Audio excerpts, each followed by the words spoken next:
et à tous. Donc, on va débuter. Bienvenue à toutes et à tous à ce conseil d'arrondissement du 8 avril 2024. Mon nom est Gracia Kasoki-Katawa. Je suis votre mairesse d'arrondissement. Écoutez, j'espère que tout le monde se porte bien. Malgré l'éclipse, I hope everybody, we were able to go through, and I hope you were able to enjoy that historical moment. Alors, j'aimerais commencer par reconnaître que nous sommes sur un territoire autochtone millénaire, lieu de rencontre et de diplomatie entre les peuples, ainsi que du traité de la Grande Paix. Je remercie la nation Gagné-Gehaga, Mohawk, de son hospitalité en territoire non cédé. Ce soir, sur le conseil d'arrondissement, avec moi, nous avons Despina Sourias, conseillère du district de Loyola. Bonsoir, good evening everyone. Magda Popeanou, conseillère du district de Côte-des-Neiges. Bonsoir, merci d'être avec nous. Peter McQueen, conseiller du district de Notre-Dame-de-Grâce. Bonsoir, thank you for coming. Stéphanie Valenzuela, conseillère du district de Darlington. Bonsoir, good evening. Et Sonny Morose, conseiller du district de Snowden. Nous avons également avec nous M. Stéphane Plante, directeur d'arrondissement, et je vais le laisser présenter son équipe. Oui, alors bonsoir, Madame la mairesse, Mesdames les conseillères, Messieurs les conseillers. Avec moi ce soir en formation réduite, Madame Geneviève Reeves, secrétaire d'arrondissement, Monsieur Fimba Tankoano, directeur des sports, loisirs, culture et développement social, et Madame Lucie Bédard qui joindra à nous dans quelques instants. Alors, merci beaucoup. C'était donc l'ouverture de notre séance. En 10.02, je propose, appuyé de Despina Sourias, d'adopter l'ordre du jour de la séance ordinaire du 8 avril 2024 à 19h. C'est adopté. En 10.03, je propose, appuyé de Despina Sourias, d'approuver le procès verbal de la séance ordinaire du conseil d'arrondissement tenue le 11 mars 2024 à 19h. C'est adopté. On est maintenant au point 10.04, donc la période de commentaires des membres du conseil. Donc, chacun des élus s'adressera à vous avec l'ordre suivant. Donc, je vais débuter, suivi de Peter McQueen, Stéphanie Valenzuela, Sonny Morose, Magda Popeanou et Despina Sourias. Je vais demander à notre équipe technique de nous soutenir avec le chronomètre. Alors, d'emblée, je veux prendre un petit moment pour rendre hommage à Dan Phillips, fervent défenseur des droits de la personne qui nous a quittés la semaine dernière. Monsieur Phillips est un Montréalais natif de Sainte-Lucie qui est arrivé ici en 1973. Et déjà, à partir de 1980, il devient président de la Ligue des Noirs du Québec. Et il aura ce poste jusqu'en 2020. Il a particulièrement consacré sa vie à la défense des droits des personnes noires au Québec. It was with great humility, in the face of the greatness of his work, that I attended a vigil in his honor last Saturday, just across the street here in Côte-des-Neiges. I was there to hear his brothers and sisters in the struggle, testifying to his achievements.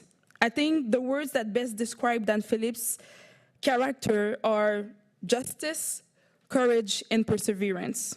Tonight, I would like to reiterate my condolences to his family, friends, and loved ones.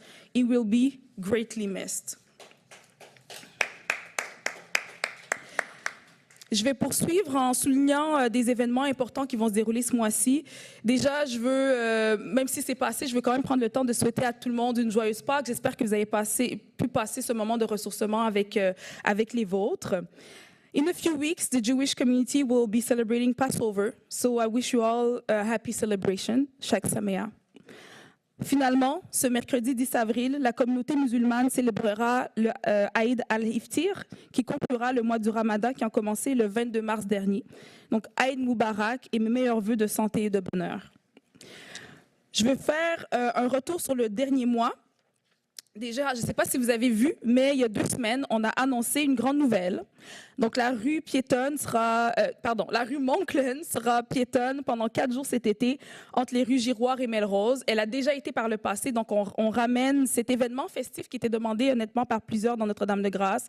C'est une excellente nouvelle pour les gens, mais aussi pour les commerçants de la rue Monclen qui vont pouvoir participer à cet événement complètement gratuitement.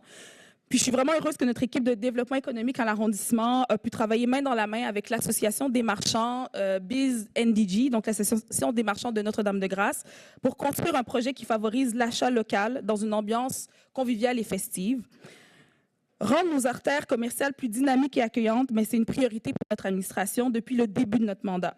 C'est pour cette raison que l'arrondissement contribue financièrement à cette belle initiative.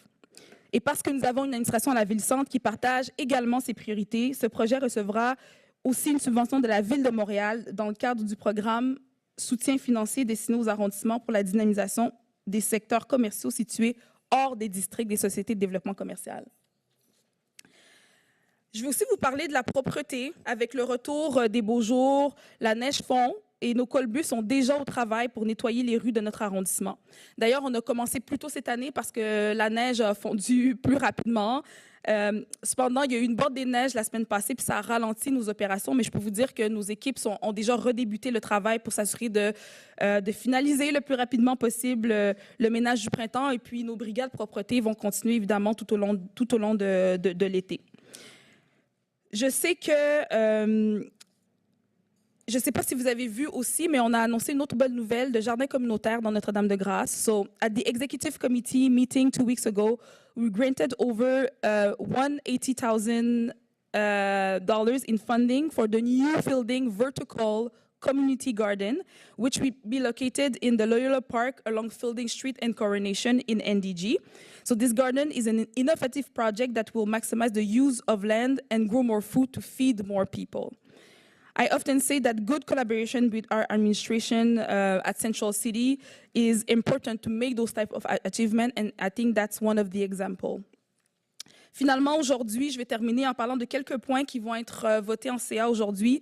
Vous avez vu, il y a plusieurs fermetures de Décarie ces temps-ci. C'est parce que il y a une passerelle qui est en train d'être mise sur l'autoroute Décarie pour lier le métro de la Savane au futur Royal Mount. Les travaux vont bon train, mais on va aussi faire une place publique en face du métro de la Savane. Donc, on va fermer la rue devant et vraiment faire une place publique accueillante pour ce métro. Et c'est une excellente nouvelle pour les gens du secteur. Donc, je vais arrêter là-dessus. Mes collègues vont pouvoir vous partager d'autres points. Donc, à toutes et à tous, je vous souhaite un excellent conseil. Happy Council, everyone. Thank you. Donc, voilà, la prochaine personne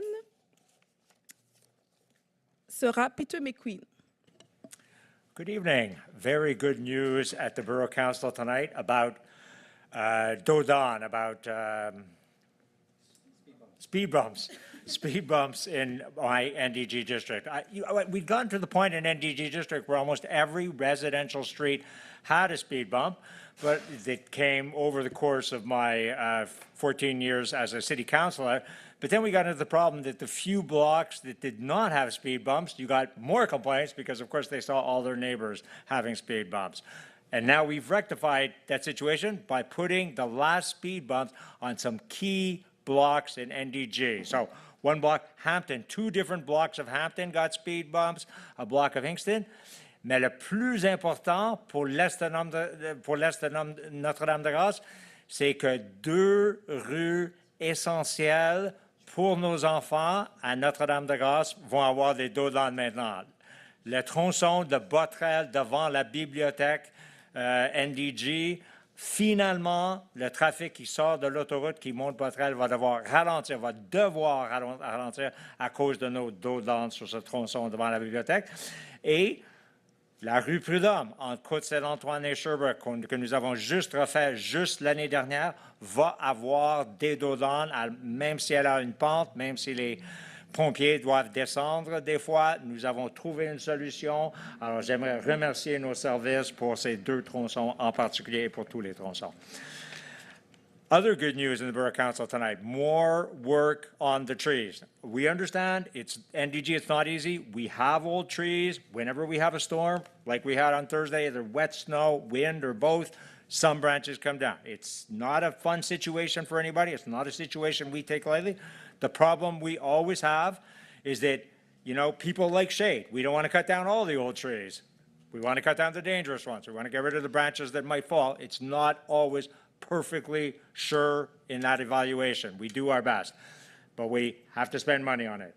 Alors, encore une fois, dans le conseil ce soir, notre conseil, on dépense de l'argent pour l'expertise, pour la main-d'œuvre, pour couper des arbres, abattre les arbres qu'on juge dangereux et les branches que nous jugeons dangereux aussi. Côté vélo, good news. Bixby is expanding again this summer. More stations throughout the city. including a few new stations in NDG. I got wind they've just come in. I heard something about a new station on Beaconsfield near Sherbrooke. Every new station extends the reach of this fantastic program. Alors, le programme Bixi, c'est extrêmement important pour Projet Montréal. On essaie de l'étendre à toute partie de la ville en même temps, lentement mais sûrement. Et encore une fois, Côte-Neige NDG a sa place dans cette expansion. Ce soir aussi que dossier vélo, encore une fois, Projet Montréal essaie d'amener la vie vélo à d'autres sortes de personnes qui ne sont pas nécessairement les gens qui ont toujours été les premiers gens à utiliser le vélo dans notre ville ou dans n'importe quelle ville. Alors, notre programme pour les enfants de Côte-Neige avec Cyclo Nord-Sud, je crois que c'est la 3e année, on le renouvelle encore. Et aussi un nouveau programme, je crois. Vélo Québec rentre pour faire un programme avec des femmes immigrantes pour essayer encore de faire apprendre à ces femmes à quel point le vélo peut être utile pour leur vie de famille, amener leurs enfants à l'école, aller chercher leurs épiceries, etc. Alors, bravo à Cyclo Nord-Sud et Vélo Québec pour ces 2 programmes. Finalement, la Jour de la Terre s'en vient. C'est certain que notre administration, notre conseil, on va être là, premièrement, des corvées. Il y a des corvées pour la Jour de la Terre. Je sais qu'il y en a un à Saint-Lémon. Je présume qu'il y en a un dans chaque district. Alors, j'encourage tous mes collègues à faire part des corvées pour nettoyer nos rues. C'est à Côte-Neige-NDG. Finally, last thing is, happy Passover to the Jewish community. Mubarak Eid pour la communauté islamique ici à Côte-Neige-NDG. Merci. Merci beaucoup. Est-ce qu'on m'entend bien? Parfait. Donc, on va passer à la prochaine personne qui est Stéphanie Valenzuela. Merci beaucoup. Donc, bonsoir à toutes et à tous. C'est toujours un plaisir d'être parmi vous pour un soir de conseil. Donc, comme mes collègues ont mentionné, ou la mairesse avait mentionné tantôt, Dan Phillips était un homme exceptionnel qui vient de nous quitter. Et au mois d'octobre 2023, j'ai eu l'opportunité de le voir pour ma dernière fois. C'était un moment où Marvin Rotran, qui était directeur national de B'nai B'rith, a donné reconnaissance à Dan Phillips. And we got to go see him. Sunny and I went to see him at St. Andrews, where he was staying for about a year at that point. And it was just the 2 of us with him, and we really got to have the opportunity to have a really great conversation with him on civic engagement. And as soon as we went into his room, he had the TV on and he had the news still going, and he had so much still to say about what was going on in the world. And honestly, Dan Phillips, you know, he was such a great person. He was so dedicated to everything that was going on around him. He truly believed that we could live in a world where we could all work together despite our differences. And I really just want to send my condolences and my love and to his family and all those that are mourning his loss, because we all are mourning his loss. He was such a great spirit.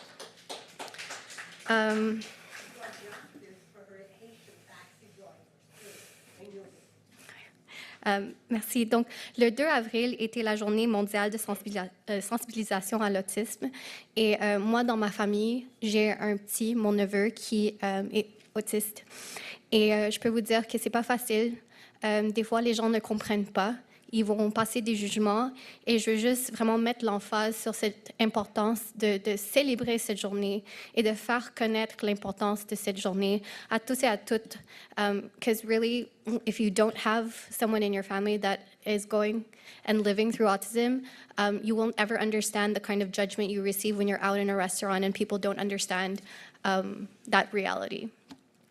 Comme mes collègues ont dit, ce mois-ci, on va fêter aussi le Eid al-Iftir. Donc, j'aimerais souhaiter à la communauté musulmane, à la communauté qui célèbre un Happy Eid, un joyeux Eid. Aussi, le 22 avril, c'est la journée mondiale de la Terre. Et le 21 avril, il y aura une manifestation. C'est un dimanche.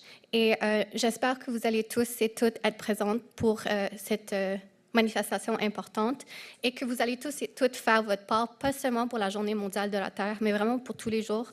Nous avons tous un rôle à jouer. Nous sommes tous responsables de notre petit carré de sable et j'espère que vous pouvez faire ce que vous pouvez faire pour aider et contribuer à protéger la seule Terre que nous avons.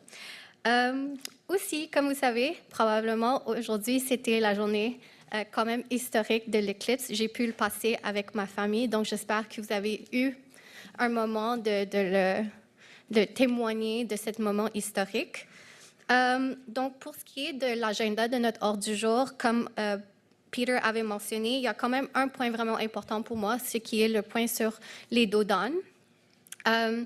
Comme pour tous ceux et celles qui ont l'opportunité de regarder cette liste, il y a quand même 69 secteurs qui vont être sécurisés. Puis ça, c'est vraiment important.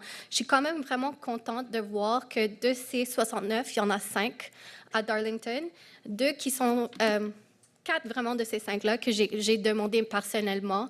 Et je suis contente de pouvoir dire que ceux de Glencoe vont être sécurisés et celui aussi sur la voie entre Mackenzie et de Courtrai et l'égaré de Mackenzie à Bouchette. C'est des secteurs qui ont besoin de mesures d'apaisement. Je suis vraiment contente de pouvoir dire que ça va être fait cette année. I just want to say, in the last few weeks, I continue to receive a lot of messages from residents that have been receiving increases for their rent and don't know that they have the right to refuse them. So I really encourage, I've created a video in the past, I've gone door knocking to give pamphlets about information on renters' rights, but for anybody that needs help, and you know, right now, a lot of our community organizations are overwhelmed. If you need help with how to create a refusal letter, or if you need help in understanding what your rights are, please don't hesitate to contact me. You can email me, stephanie.valenzois@montreal.ca. You can come to the office or call me at any moment. I'll be able to help you out. So, merci encore et bon conseil à tous et à toutes. Merci. Merci. Nous allons maintenant à Sonny Morose.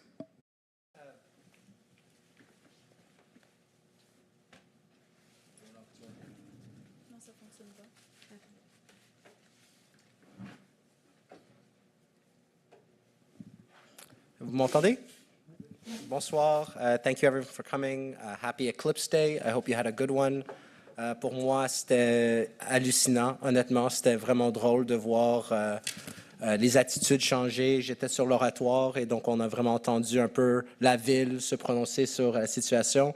Et j'ai reçu une petite anecdote d'une famille qui était à Mackenzie King Park.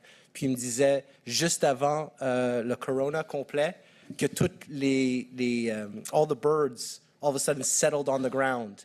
And they said there was hundreds and hundreds of birds right on the soccer field, all just spread out on top of the Mackenzie King field. And they said it was like being on the beach, but you couldn't see the sand. So that's an interesting experience, and I look forward to hearing more about other experiences from different parts of the city, notably a lot of traffic for those who are in it right now. I'm sure you're not watching our council. Donc, comme mes collègues ont dit, c'est la fin du Ramadan, à la fin de ce mois-ci. Donc, Ramadan Karim, Ramadan Mubarak aussi. Chag Sameach Pesach pour le Passover that's coming up. Il y a aussi, c'est le mois de la reconnaissance du génocide et la prévention. Et donc, souvent, il y a des mois qui se passent et c'est dur à te mettre à l'intérieur et comment tu peux réagir. C'est toujours de prendre un petit pas de l'avant dans ton apprentissage ou ta compréhension. So if you have a chance tonight, please look up, you know, whether it's a 30-year anniversary of the Rwandan genocide yesterday. That can be something you learn about more through the eyes of Romeo Dallaire, who was the Canadian there who was involved the most in the operation. He was leading the UN mission. And he has spent the rest of his life advocating for the removal of child soldiers across the world. And I encourage you to look up Romeo Dallaire throughout this month in order to learn a bit about. But I don't guide your education. I just encourage you to do it with a little suggestion. I'd like to note on the agenda today, there's an investment for the Hippodrome to continue our honey production there. because we have a lot of small ideas of how to keep that land viable and show different ways that we can use that, whether it's through urban agriculture or through bee and honey production, because it's not just the production of honey, but also finding spaces for our bees to exist and continue to thrive, which unfortunately in the urban spaces are harder and harder. So if ever you do find yourself with an empty roof, consider putting a honey ruche on top. And we can connect you either to Polyflora or many other ones in the area that are looking to take advantage of that urban space. I'd like to take a moment to really highlight the work of Dan Phillip. He was one of the first people I met in politics, just across the street. That's where the coalition, La Ligue des Noirs, is found. And he represents a lot of what I hope Côte-des-Neiges continues to be and becomes more of in the future. He's somebody who sees a problem and puts his own weight forward and finds friends and family in order to make sure that the issue is heard. As Sharon pointed out during Stephanie's introduction, he made sure that the taxi industry in Canada was desegregated. He was one of the first advocates when there was police brutality or a mistreatment of minority youths. He would make sure that that story would come out, be heard, but also that there's a follow-up. And there's several examples of how he did that. I'm not going to enumerate them all, but for those that this human has had an impact in their lives, he's had a significant impact. And we don't have a declaration because of the timing of his passing last week, but we'll find a way at this council to highlight his 40 years of good work. And even at his hospital bed or his residence bed, he still wanted to know everything. He had so many questions, so many details, to the point where you have to do follow-up calls to make sure that you gave him the right information. And, you know, for somebody who spent their lives helping other people and successfully doing so and being able to see a change from the start of his work till the end of his life, which, you know, encompasses the work that he continued to do, I want to say thank you, Dan Phillip, and thank you for everyone who worked alongside him.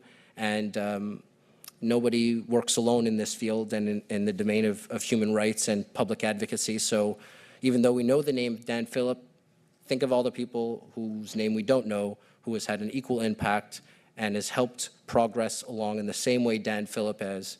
And that's why we need to honor Dan Phillip moving forward, to remember all those that aren't named Dan Phillip, but who had an equal contribution to our society here. So with that, thank you very much, and thank you for attending council. Merci beaucoup. Donc, la prochaine personne est Magda Popianou. Merci beaucoup, Madame la mairesse, et bonjour à tous et à toutes. Donc, merci d'être avec nous ce soir.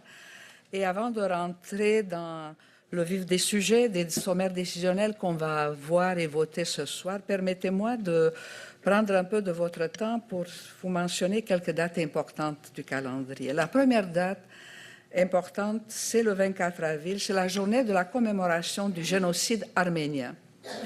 Cette date fait référence au 24 avril, journée où près de 600 intellectuels arméniens furent arrêtés par les autorités ottomanes à Constantinople, ce qui a marqué en réalité le début du génocide ayant entraîné la mort de plus d'1 million de personnes. Le 24 avril, c'est l'occasion, comme à chaque année, pour commémorer et se rappeler de ce terrible épisode. Mais en même temps, c'est de se rappeler que même si à chaque commémoration d'un génocide, on dit plus jamais, les guerres et la mort des enfants et des personnes innocentes continuent même de nos jours. Sur un autre sujet, la Franco-Fête, qui a été une célébration de la langue française qui se tient chaque année, le mois de mars à Montréal, est déjà finie. Elle a fini tout en beauté, avec plein d'activités, pour ne nommer que quelqu'un, le concours de création artistique, des spectacles, des conférences, la dictée, bien sûr, PGL de la francophonie, et des artistes qui ont rendu un hommage à la langue française lors d'un spectacle magnifique de clôture. Cette année, la communauté musulmane va célébrer demain l'Aïd el-Ftir, qui marque la période du Ramadan et la période du jeûne. Donc nous souhaitons de d'excellentes célébrations à la communauté musulmane montréalaise et celle de Côte-des-Neiges, NDG. Donc ce soir, plein de bonnes nouvelles. On va autoriser le versement d'une contribution financière de 8 000 $ pour le regroupement des écoquartiers pour la patrouille verte, ce qui permettra d'engager 4 patrouilleurs verts qui auraient pour mandat de sensibiliser les citoyens de l'arrondissement sur des gestes simples à poser, mais concrets dans le domaine de gestion des matières résiduelles, de l'écocivisme, du verdissement, de la gestion optimale de l'eau et bien sûr de les sensibiliser à l'importance des forêts urbaines.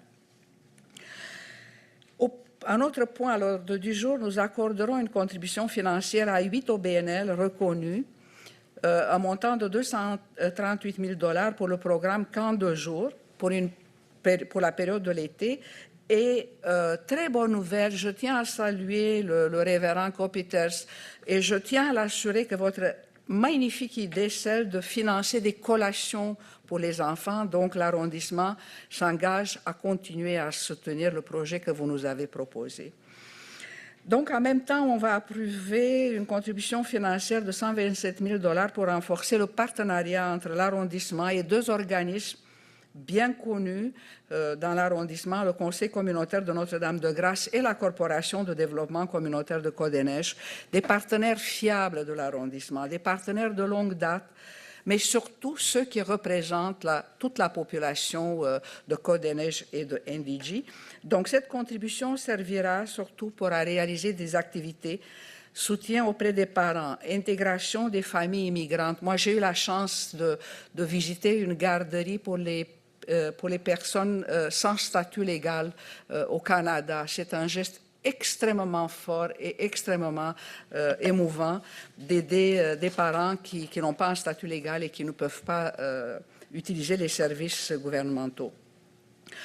Un autre point, ça va nous permettre d'octroyer un contrat de 16 000 $ à Polyflora. C'est une coopérative de solidarité et on va continuer en réalité de réaliser de l'agriculture urbaine, apiculture et biodiversité sur le site de l'ancien hippodrome qui avance. Parmi les 70 tronçons de rue où on va mettre des dodanes, parce que mes collègues ont fait référence, je suis aussi très contente parce qu'on installe des dodanes sur Ellendale, sur Stanley Weir, sur Lavoie, sur Légaré et sur Isabella, de très bonnes nouvelles. Donc je m'arrête ici et je vous souhaite un excellent conseil d'arrondissement. Merci beaucoup. Nous allons maintenant passer à Despina Sourias. Je vais juste m'assurer qu'on puisse mettre le chronomètre à l'écran, s'il vous plaît. Est-ce que ça va? Non? Pas encore? On attend. Allez-y. Oui, bonsoir encore une fois tout le monde. En fait, à mon tour, je vais souhaiter un Ramadan Moubarak à notre communauté musulmane ici à Côte-des-Neiges, Notre-Dame-de-Grâce, et aussi Shak, Pesach, Samek pour la communauté juive qui va célébrer la Pâque juive en fin d'avril. C'est aussi, à chaque mois, il y a une communauté qui est quand même célébrée à travers le Canada. Et ce mois-ci, c'est le mois de du patrimoine sikh. Donc, on célèbre la communauté sikh canadienne, montréalaise, avec la culture qu'elle a apportée et tous les autres accomplissements entreprises à travers les années. C'est une communauté quand même établie ici depuis 1906. Donc, ces apports sont importants. Bien sûr, il y a aussi le Nouvel An tamoul cette semaine, en fait.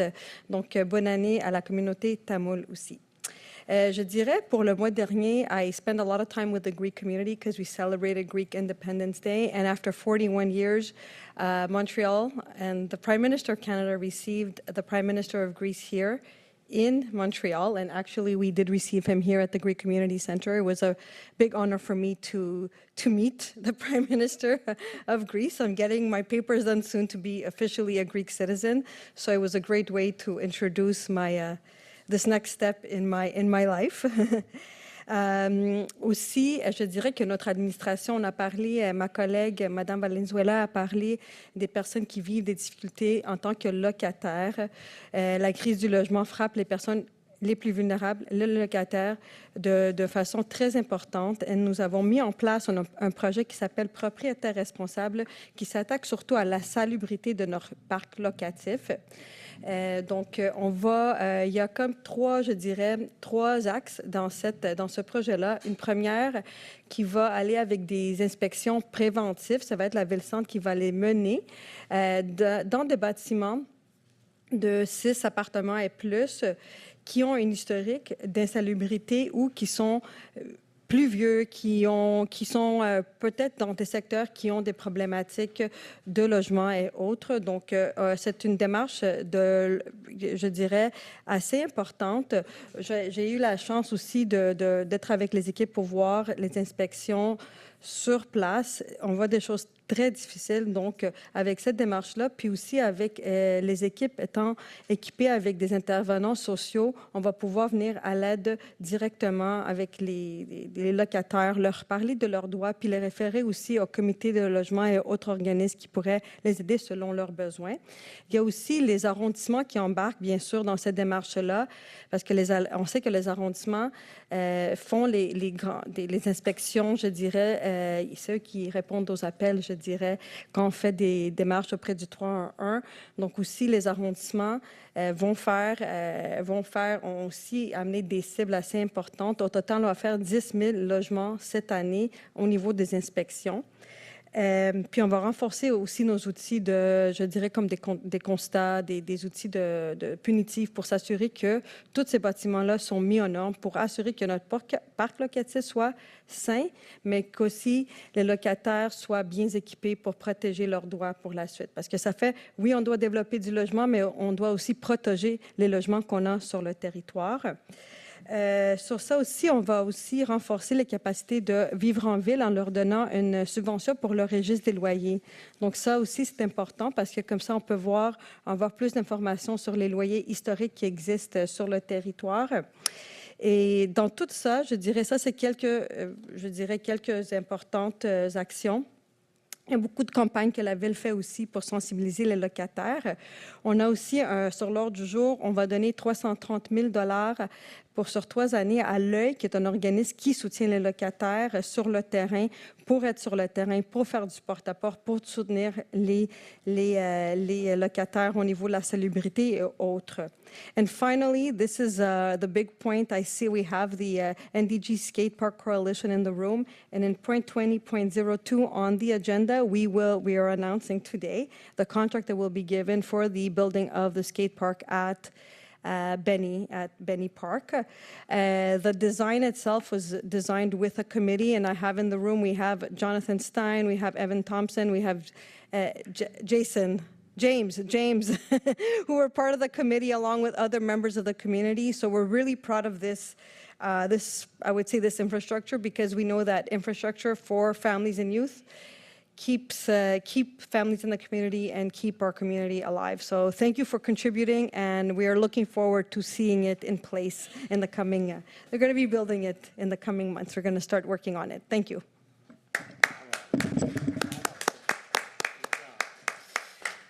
Alors, merci beaucoup à toutes et à tous. Donc, on va passer au prochain point à l'ordre du jour. Puis, habituellement, on va directement à la période de questions, mais cette fois-ci, on a des invités spéciaux avec nous. Donc le point 10.05, pardon, il s'agit de déposer le rapport d'activité 2023 du Conseil jeunesse de Côte-des-Neiges de Notre-Dame-de-Grâce. Puis, on a la chance aujourd'hui d'avoir avec nous donc Jessica Nouyen, présidente, et Florence Salem, vice-présidente du Conseil jeunesse de Côte-des-Neiges de Notre-Dame-de-Grâce. Et ça me fait vraiment plaisir de leur donner la tribune pour qu'en fait, elles puissent venir nous partager un peu les faits saillants de cette année 2023. Donc, à vous la parole, mesdames. On peut vous applaudir. On vous applaudit.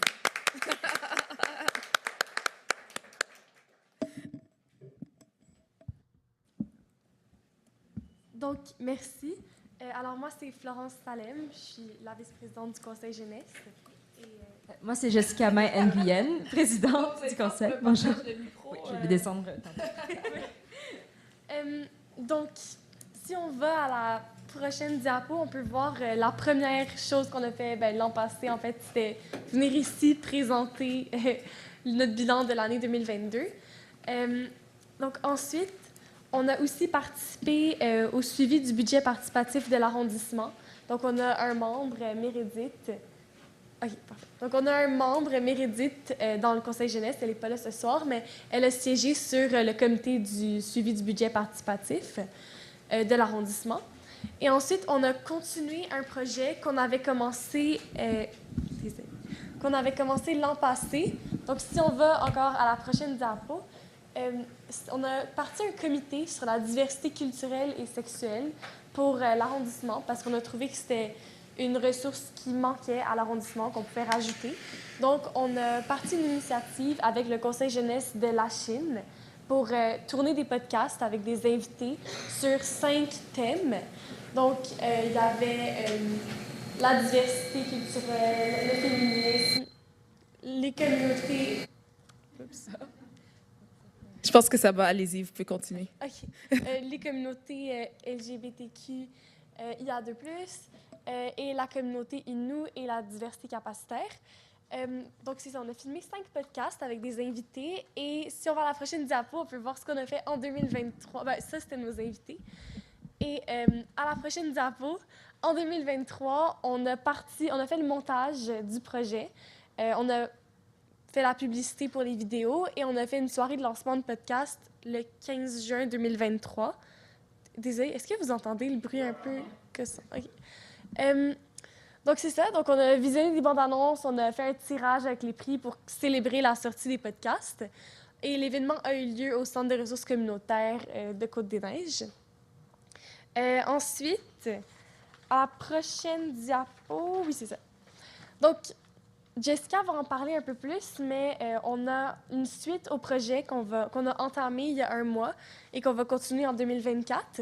Mais on a diffusé les podcasts sur YouTube et Spotify. On a fait la promotion sur les réseaux sociaux. Donc, si jamais vous voulez aller voir, c'est des ressources disponibles dans l'arrondissement.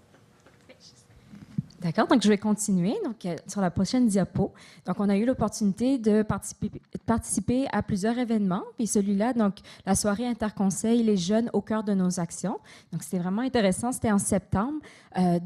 C'était une soirée qui réunissait plusieurs conseils jeunesse de Montréal, plusieurs conseillers d'arrondissement et plusieurs organismes communautaires. Et le but, c'était de réfléchir aux ressources qui sont déjà offertes aux jeunes et qu'est-ce qu'on pourrait faire d'autre pour combler leurs besoins et leurs intérêts. Donc, c'était vraiment une belle discussion. Donc, moi et Kevia, une autre membre du conseil, avons participé. On peut passer au prochain. On est allé aussi, plusieurs membres sont allés voir l'exposition Que du Love de la Maison de la Culture de CDN. Peut-être vous êtes déjà allés. Ça a eu lieu entre mai et juin 2023. Donc, c'était vraiment touchant de voir les histoires de plusieurs jeunes du chalet Kent. Donc, c'était vraiment beau. C'était une exposition photo et de vidéos. OK, on peut passer à la prochaine diapo. On a aussi participé, ça c'était au début de cette année, donc à la planification stratégique de quartier. Donc, il y a 3 de nos membres, donc Florence, moi et Kevia. Donc, c'était le premier rendez-vous de la table de quartier Côte-des-Neiges. Et le but, c'était vraiment de rêver et planifier les actions du futur plan de quartier, donc entre 2025 et 2030, pour vraiment que dans 10 ans, on se dise « Ah, on a vraiment pu faire tout ce qu'on voulait. » Donc, c'est un peu pour planifier pour les prochaines générations. Donc, ça, c'était vraiment un bel événement. Et donc, là, on va parler un peu de ce qu'on va faire dans la prochaine année, donc à la prochaine diapo. OK, donc en ce moment, on a participé à la dernière, au dernier grand rendez-vous de la table de quartier. Et une de nos membres aussi, elle a participé à animer la rencontre de mars. Il va en avoir une qui s'en vient en avril. Donc, on est en train, en ce moment, de planifier, donc, avec une médiatrice culturelle de Côte-des-Neiges, à créer plusieurs événements liés aux thématiques qu'on a abordées sur les podcasts. Donc, ça, c'est vraiment excitant. Donc, on travaille sur ça actuellement pour l'année. Et il reste donc une dernière diapo. Donc, on voulait juste dire aussi que les rencontres qu'on fait au conseil jeunesse de l'arrondissement, c'est vraiment des moments d'échange entre membres. Donc, c'est super riche pour nous. Je vous présente donc de gauche à la droite. Donc, il y a Yéna, il y a moi, Kevia, Brenda et Florence. Donc, voici notre conseil. Merci beaucoup pour votre temps et pour votre écoute. On a pu présenter un peu les projets. Merci beaucoup. Merci beaucoup. Restez au micro, s'il vous plaît, quelques instants. Donc, merci beaucoup pour la présentation. Donc, lorsqu'on dépose un point à l'ordre du jour comme ça en conseil, il y a une période de questions. Donc, c'est-à-dire que les membres du conseil peuvent poser des questions s'ils le souhaitent. Donc, je vais offrir l'opportunité à aux membres du conseil s'ils le souhaitent de poser des questions. Est-ce que vous en avez? Tous vos micros sont ouverts par ailleurs. Non?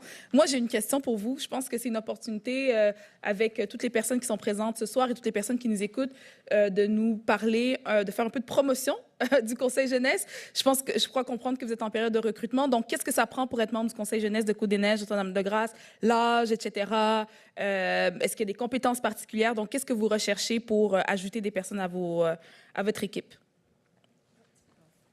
Dans le fond, il y a... OK. Donc, il faut avoir... Est-ce que... OK, ça marche, d'accord. Il faut avoir entre 15 et 30 ans et habiter ou bien étudier dans Côte-des-Neiges ou Notre-Dame-de-Grâce. Puis, en ce moment, c'est ça, on cherche des membres parce qu'on aimerait être 12. Et voilà. Donc, qu'est-ce que ça prend? Ça prend juste de l'ambition, des projets ou bien une envie de participer à lancer des idées dans le quartier. C'est environ une rencontre par mois qu'on a. Puis voilà. Est-ce que tu veux rajouter quelque chose? Donc, juste pour compléter, parce que je crois qu'elle a vraiment bien fait le tour. Donc, c'est vraiment un conseil de jeunes qui font des quartiers pour des projets pour les jeunes, donc du quartier. Donc, si vous êtes inspiré, vous aimez beaucoup votre quartier, vous voulez rencontrer d'autres jeunes, donc on vous encourage vraiment à venir donc participer. Donc, si vous avez des enfants ou des connaissances qui seraient intéressés, on est en recrutement actuellement.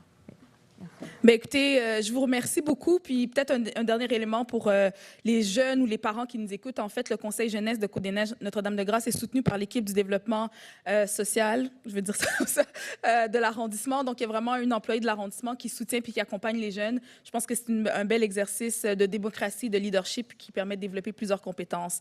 Donc, je vous remercie énormément d'avoir été parmi nous. Félicitations pour tout ce que vous faites. Puis on a bien hâte de voir la suite. Merci. Merci. Donc, c'était un dépôt au point 10.05. Nous sommes maintenant au point 10.06, donc la période de questions orales du public qui sera suivie par le point 10.07, la période de questions écrites du public. Donc, je vais laisser Maître Reeves et M. Plante nous partager les règles de fonctionnement. Bonjour. La période de questions du public est de 90 minutes qui est répartie comme suit. 50 minutes pour les questions orales, 40 minutes pour les questions écrites. Nous avons remis aux élus et aux directeurs la liste des questions suivant l'ordre qui a été déterminé par tirage au sort. 9 personnes se sont inscrites pour poser leurs questions en personne et 9 personnes nous ont soumis des questions par écrit. Un maximum de 3 questions peuvent être soumises sur un même sujet. Les personnes présentes qui n'auront pas pu poser leurs questions pourront le faire après la période de questions écrites si le temps le permet. Les personnes qui posent une 4e question sur un même sujet seront entendues à la toute fin de cette période, si le temps le permet. Nous invitons les citoyens présents à regarder le chronomètre et à respecter un maximum de 2 minutes pour poser une première question et 1 minute pour poser une deuxième question, telle que le prévoit la nouvelle réglementation. Je demanderai aux personnes au micro de conclure lorsqu'il restera 15 secondes au chrono, et ce, pour chacune de leurs questions. La mairesse doit veiller à ce que la période de questions ne donne lieu à aucun débat, soit entre les membres du conseil, soit entre un membre du conseil et une personne présente. Elle peut limiter ou retirer le droit de parole à toute personne qui ne respecte pas cette règle ou dont l'intervention ne respecte pas les délais prescrits. Les personnes présentes avec des enfants ou celles qui utilisent le transport adapté qui doivent quitter avant la fin de la période de questions, bénéficient d'une priorité faisant abstraction de l'ordre qui a été déterminé par tirage au sort. Finalement, petit rappel à tout le monde dans la salle, veuillez fermer la sonnerie de votre téléphone ou le mettre en mode vibration. Merci. So the public question period is 90 minutes long, divided into 50 minutes for oral questions and 40 minutes for written questions. We have given the list of questions to the elected officials and directors following the order determined by a random draw. 9 people registered to ask questions in person and 9 people submitted questions in writing. A maximum of 3 questions is allowed on a given subject. people attending the meeting and who were unable to ask their questions may do so at the end of the period for written questions if time allows. Fourth questions on the same subject may be asked at the very end of question period if time allows. We ask that residents keep an eye on the timer and limit their first question to 2 minutes and their second question to 1 minute as stipulated in the bylaw. At 15 seconds before the time runs out, the Borough Secretary will ask individuals at the microphone to complete their question. The Mayor must ensure that the public question and information period does not lead to a debate between council members or a council member and a person attending the meeting. She may limit or withdraw the right to speak of any person who does not respect the rule or who exceeds the time limits. Individuals attending the meeting with children or those using paratransit services and who must leave before the end of question period have priority over the order determined by the random draw. As a reminder to everyone in this room, please turn off your cell phones or put them on vibrate mode.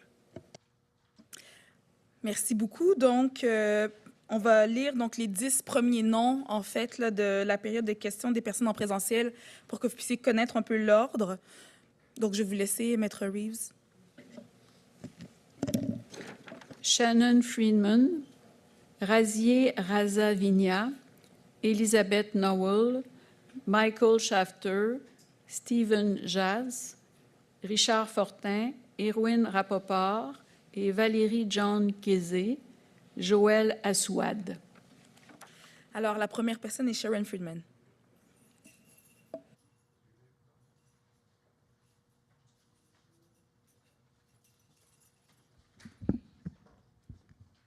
Bonsoir, good evening, Shalom, Salem. I am a Jew and a Zionist, which just means I believe that Israel has a right to exist. I was born right here in Montreal to Canadian-born parents born at Hotel Dieu Hospital. And my family has been in Canada for over 125 years, contributing to Canada and paying taxes. They bought their first home at 5561 Cartier Street, which was an area at the time inhabited by Jews until 1960.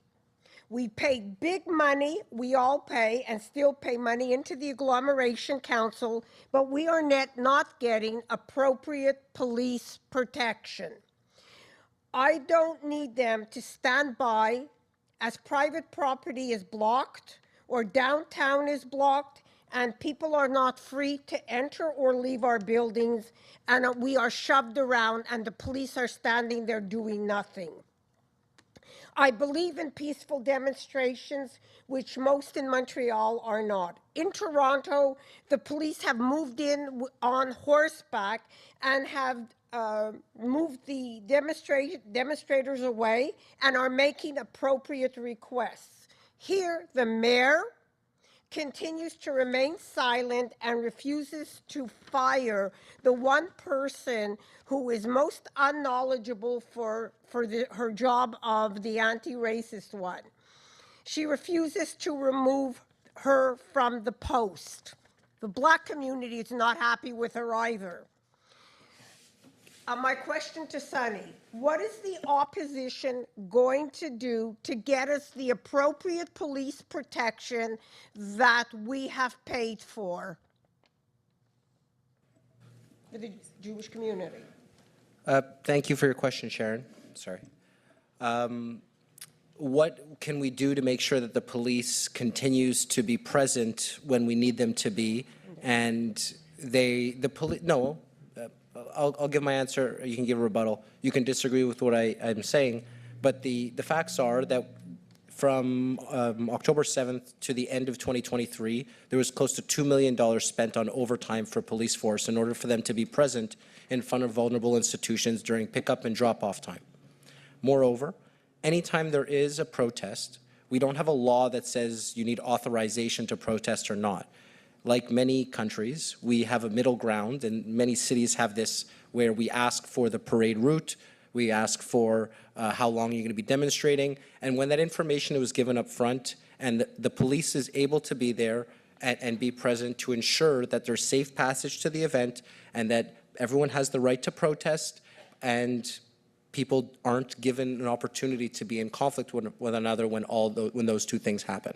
Unfortunately, there are far too many examples when demonstrators showed up without informing police with enough time, and that's when the police wasn't able to properly protect the people involved. So when you are pointing the finger at the SPVM itself, it's less to do with their activities and has to do with the levels of government, the municipal, provincial, and federal government, putting in place an action plan and acting on that action plan in order to make sure things get better. I cannot ascribe to you a simple solution in this answer. We've tried before with this council to introduce, for example, a multiple point plan for anti-Semitism in the borough in order to see an improvement. I'd like to see that from the city too. I'd like to see that from the instances, as you say, that are part of the services in Montreal to do the job that we expect as a vulnerable community to do. It's been 6 months already of an elevated level of anti-Semitism, an elevated level of Islamophobia, and both those concerns were already at their peak. So more needs to be done immediately, not just words, which obviously I used a lot of, so I apologize. I'm happy to continue the conversation with you if your second question isn't about this offline. Thank God we have Neil Oberman and Scott Nussin Junction. That's about all that's worked here so far. My second question. The Jewish leadership has been forced to step down from the Côte d'Ivoire. Please speak in the mic, Sharon. Sorry? Into the mic so we can hear you. Okay. Has been forced to step down from the CDN-NDG Development Corporation because this group here, Mayor Gracias and Council, passed a motion about Gaza and Israel and engaged in behavior that fuels the unprecedented anti-Semitism all Jews are already experiencing. They chose a very toxic agenda by imposing into a foreign conflict. This council has done little to nothing for the citizens of the area. They're worried about Gaza. People are starving here because of high rents, no social housing, no renovations. En conclusion. Can I finish? No Empress Theater, no Blue Bonnets, 427 million marked as promised for Cavendish and no Cavendish. So you need to ask your question, Sharon. My question to Sunny again. What is the opposition going to do to get us a financial investigation into our monies and the promised Cavendish extension? As promised, she promised it. Thank you, Sharon, as always, for coming and bringing up the multiple points that aren't usually covered by either the media or regular questions. I think the fact that you mentioned the Empress and you mentioned the Hippodrome and Cavendish and you come and talk about them, I think it creates a dialogue where if you didn't participate, there wouldn't be any. And I appreciate the fact that you are expressing yourself clearly as well. But I'd like to just correct you because you said that we as a council made a declaration. We have not made a declaration on October 7th. We've done so at City Hall. And I believe what you're referring to was a declaration made by the CDC, which is the organization, the umbrella organization in Côte-des-Neiges, that operates at 6767 Côte-des-Neiges. That's the location where a lot of the institutions at the CDC are held. And they passed their own version of a resolution in this conflict, which unfortunately is unprecedented for the CDC taking a position on an international conflict. But our Jewish community is out, right? The leadership is out. I disagree with the way that you've characterized it, and it's a situation that the council is aware of, and we're going to do everything we can to make sure everyone in Côte-des-Neiges can participate in our community organizations. Mm-hmm. And I just want to mention again that the agglomeration we tried to pass a motion for Cavendish. The opposition, you're talking about the opposition. Me and Stephanie are in the opposition, and we constantly try to bring forward things, whether it's through this council or other instances where we can, to highlight the fact that, as you know, there doesn't seem to be any money spent on Cavendish yet. And despite the money. we can't go back and forth. As I said, I'll follow up with you offline to follow up on the questions. And thank you again for taking your time. And as you know, there are mayors So thank you very beginning much, to sue Mrs. not Mrs. to Friedman. pay taxes. So we're going to go to Razier Razavinia.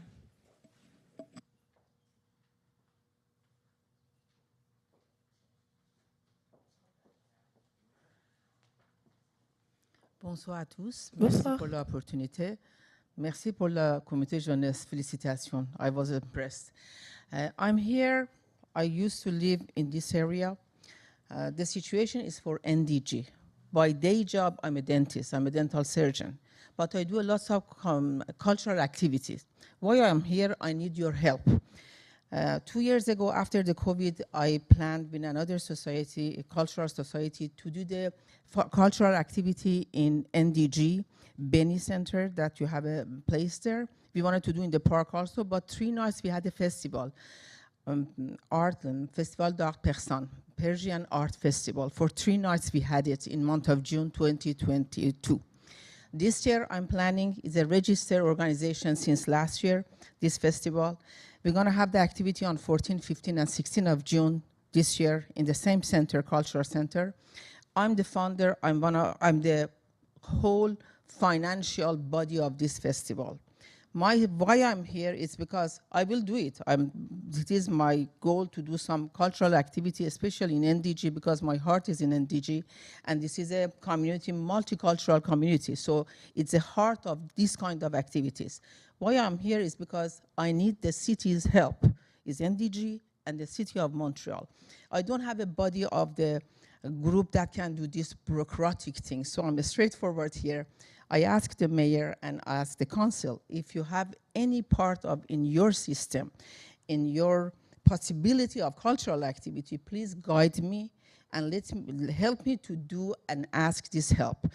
Like 2 years ago, I put $30,000 in that. This year it's going to cost me $50,000. Don't tell me that I'm crazy. I believe in these cultural activities because it's not just for Iranian, it's in French, English, and Persian, and it's a diverse for Tajik, Afghan, Persian, and all the Farsi speaker that to understand the culture of the area and the history of the area. We have a speaker for human rights.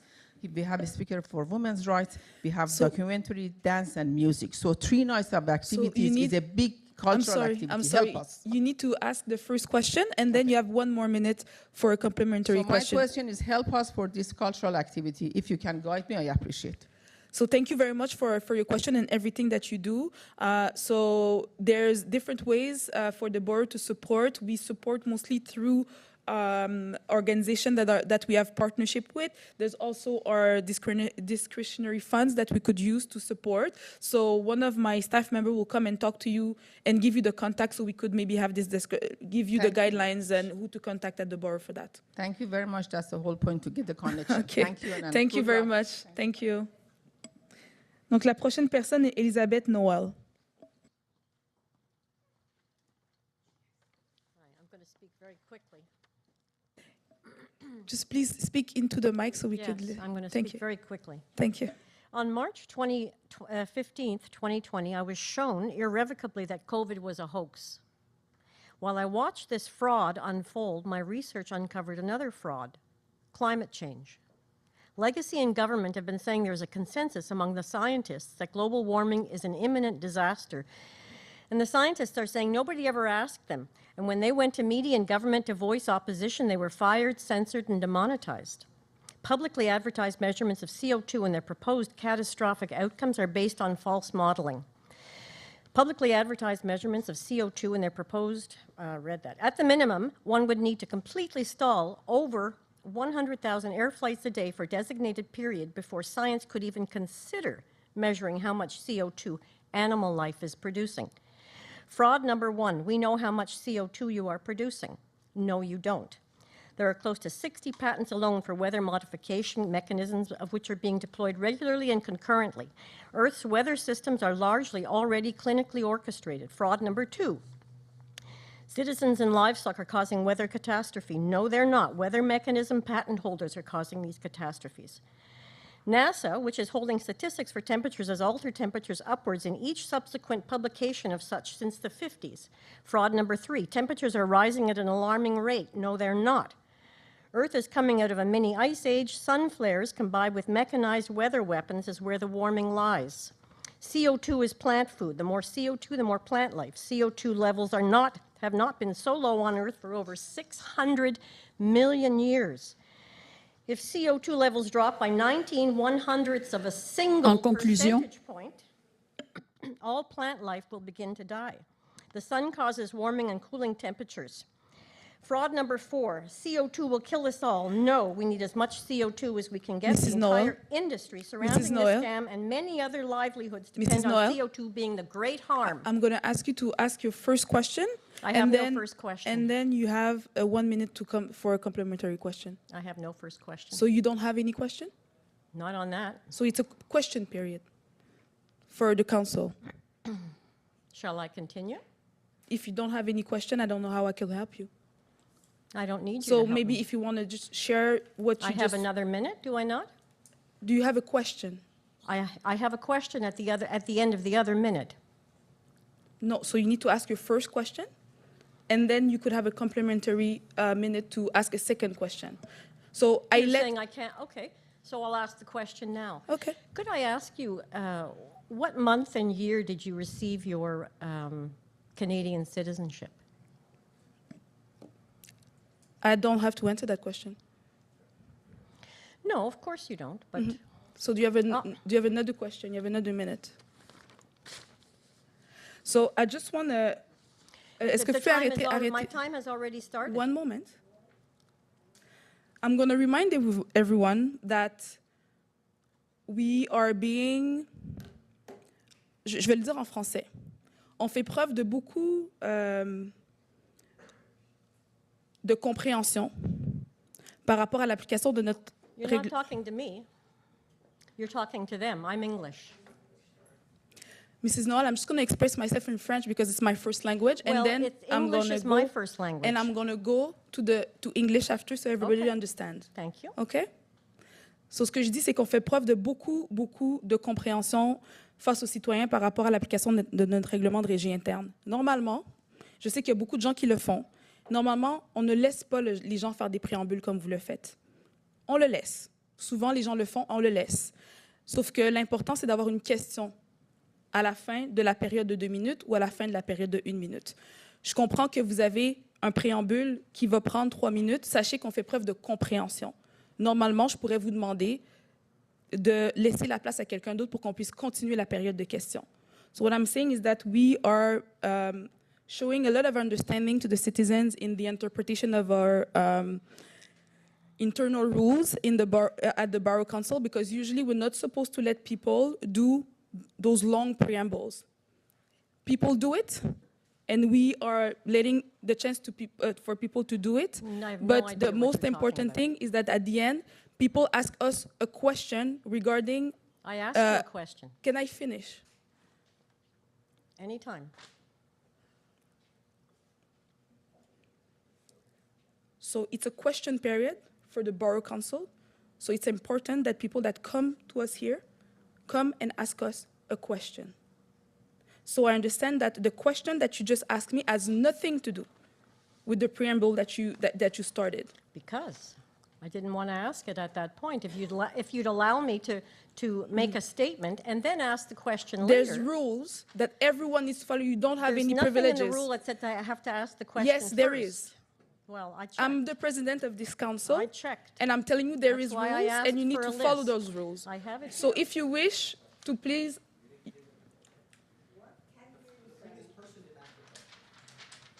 De quoi tu parles?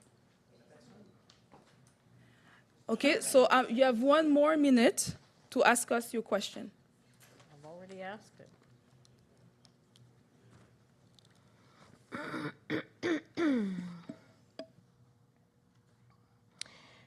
Free speech isn't a threat to peace, security, or democracy.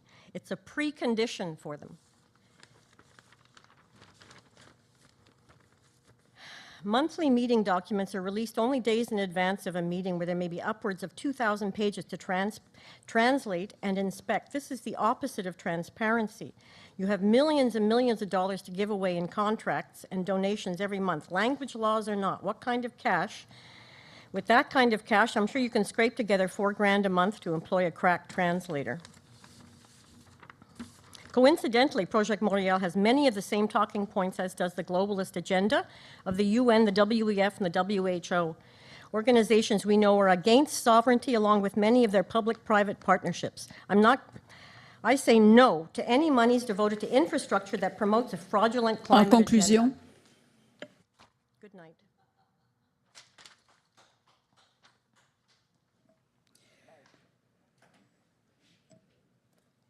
On va aller à Michael Shafter.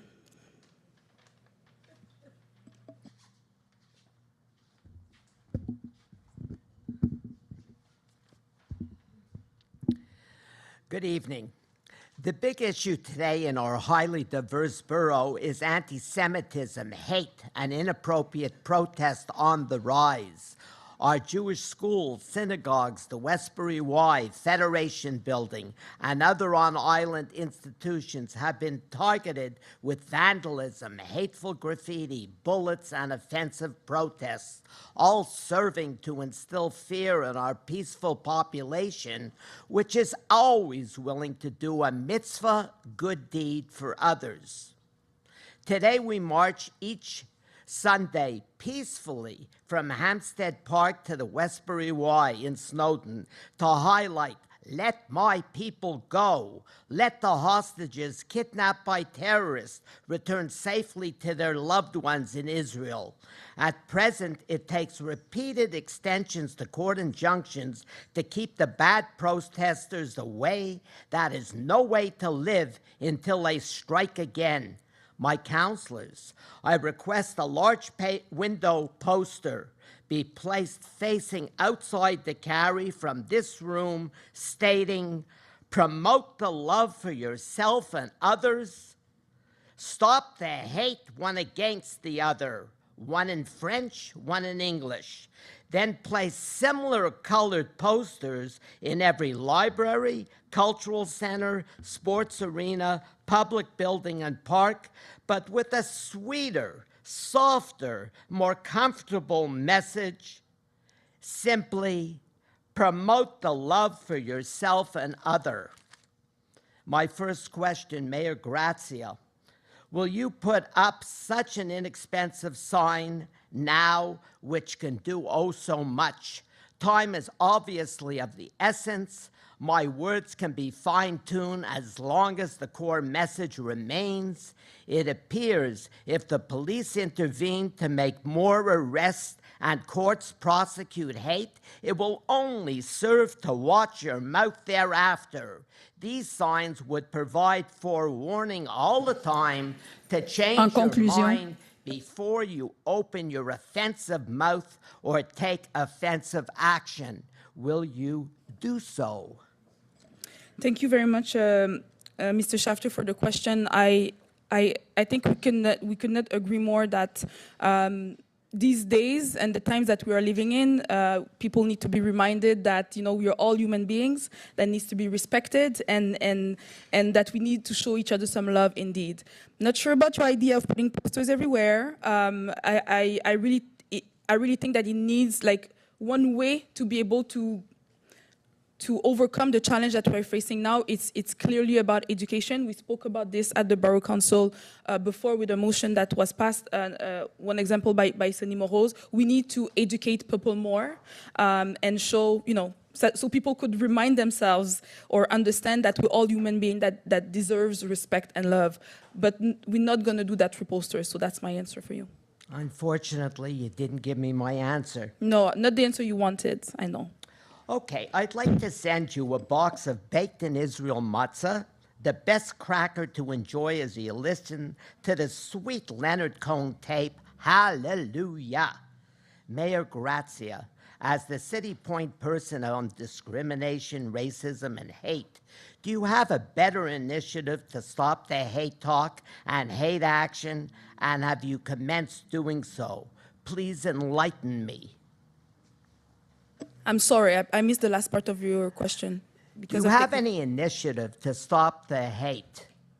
What is the city prepared to do? What are you prepared to do? What would you like to do? So, at the city level, regarding racism and discrimination, systemic racism and discrimination, since 2020, we acknowledge that it exists. We put in place a bureau to tackle that inside the administration and for the citizens and the services that they receive. So I am actively working on that with all the services of the city now that I'm appointed at this position. But we have to recognize that since October 7, there is a rise of anti-Semitism incident and crime, and same thing with Islamophobia. So I'm right now looking for leaders in different parts of the city to make sure that we're able to have a conversation among the different group of citizens so we could address that rise in anti-Semitism and Islamophobia. Tell me when and where. Thank you. Thank you very much for your two questions. Thank you. La prochaine question est Stephen Jas.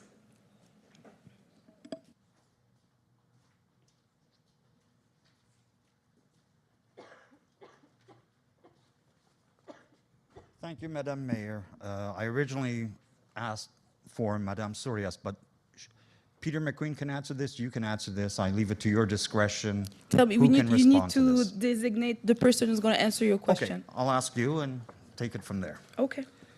This may be, I redid and I embellished these things. Essentially, if somebody wanted to go from Provigo to the next street over, these are their two options after the Terrebonne bike path. 3 stop signs or 3 traffic lights, 11 speed bumps. If I want to go from my home to the YMCA, the simple little blip will now become one of these 2 disasters with 6 stop signs or 2 traffic lights and at least 10 speed bumps. Last time, a lady on Melrose complimented me on my maps and said, this is terrible because what's she going to do when she takes her child to Willingdon and then goes west from there? So what would have normally been an easy little blip here and there now becomes this disaster where she would have to go all the way to Melrose, all the way to Hampton, all the way back up, all the way to here, and then do the whole thing all over again to go to the West End, or do it along Monkland.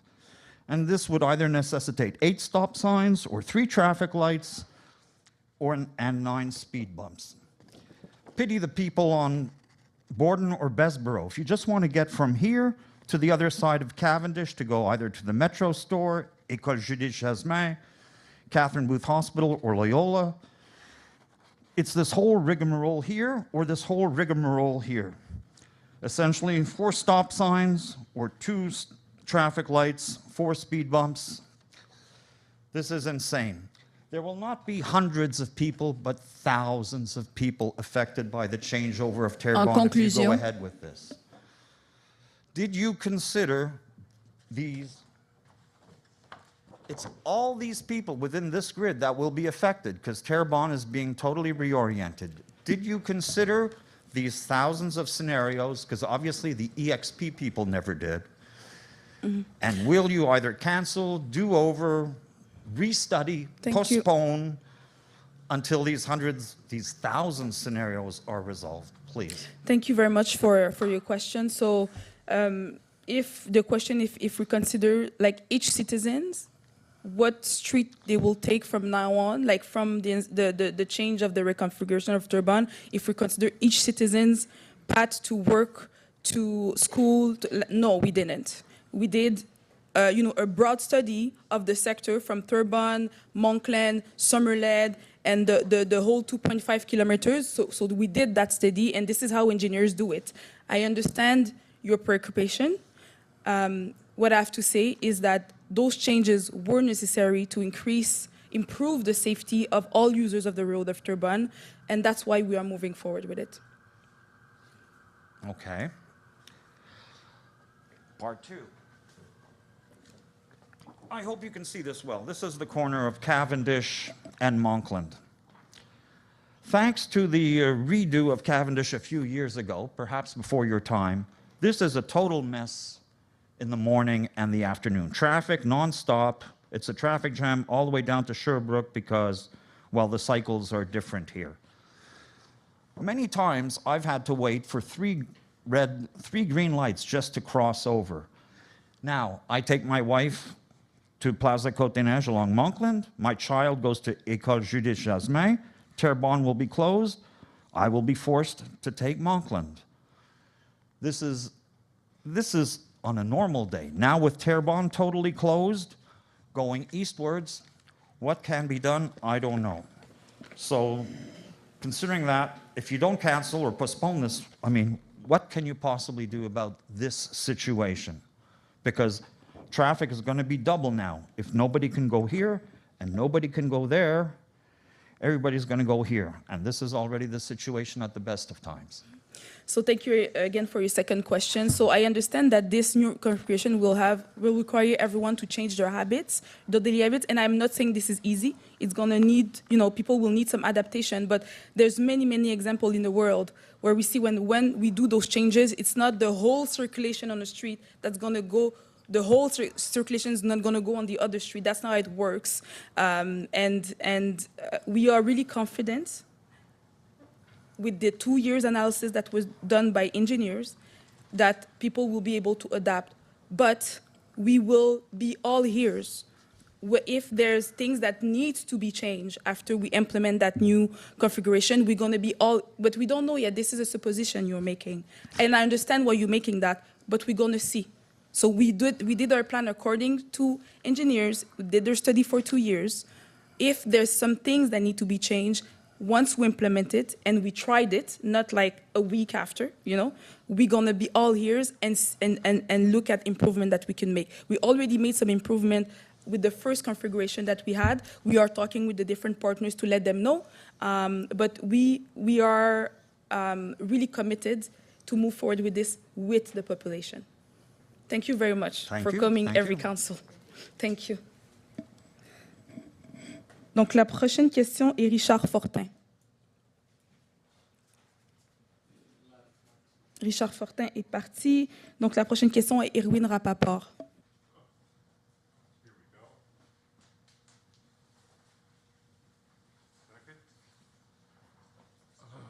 Okay. My question is for the mayor.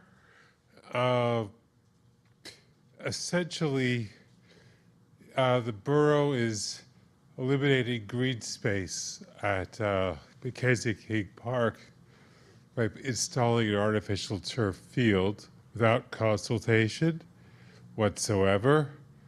And for the Terrebonne bike path, which is being imposed, there was no consultation whatsoever. Officially, there was just an information meeting. And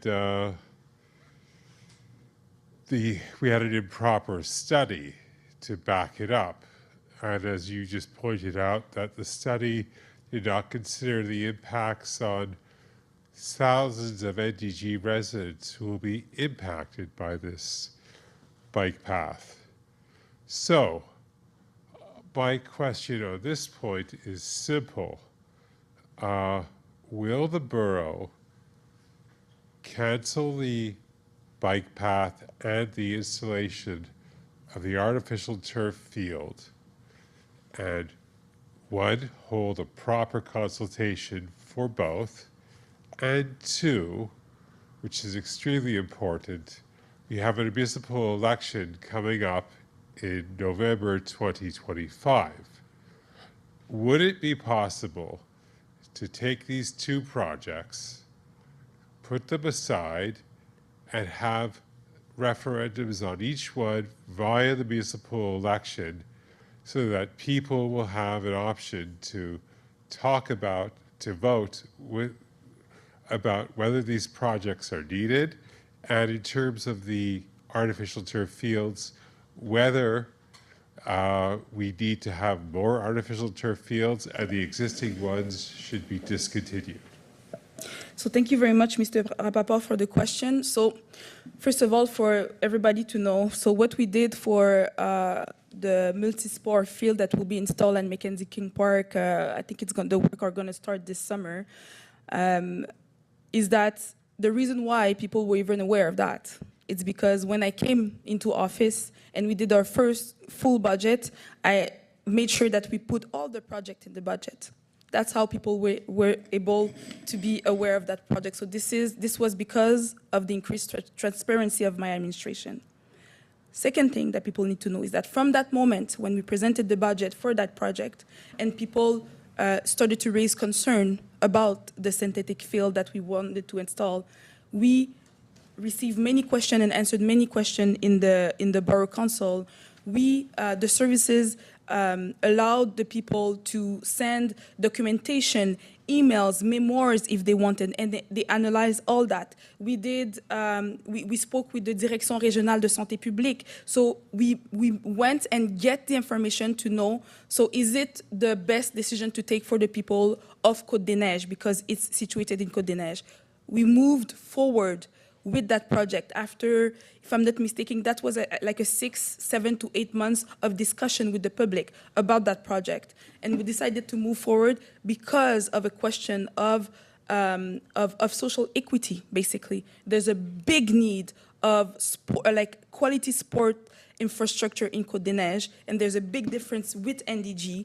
So we decided to move forward with the project, but we made sure that in the designing of the project, that the borough made sure to protect the boisé, the Dora Wasserman, je sais pas c'est quoi le terme en anglais, but little forest that is near the park, and we're gonna come soon and present the whole project. I think the people will be happy with what we are presenting, even though it's not the ideal solution, but in a context where there is climate change that we need to consider, and in a context where we have youth and we see the whole distress we have in the society right now, we need to make sure that the youth, they have sports infrastructure to use, where they will be surrounded by, positive leadership. We had this whole conversation for 8 months, so I'm not going to come back to it. I understand that you disagree. It's okay. This is democracy.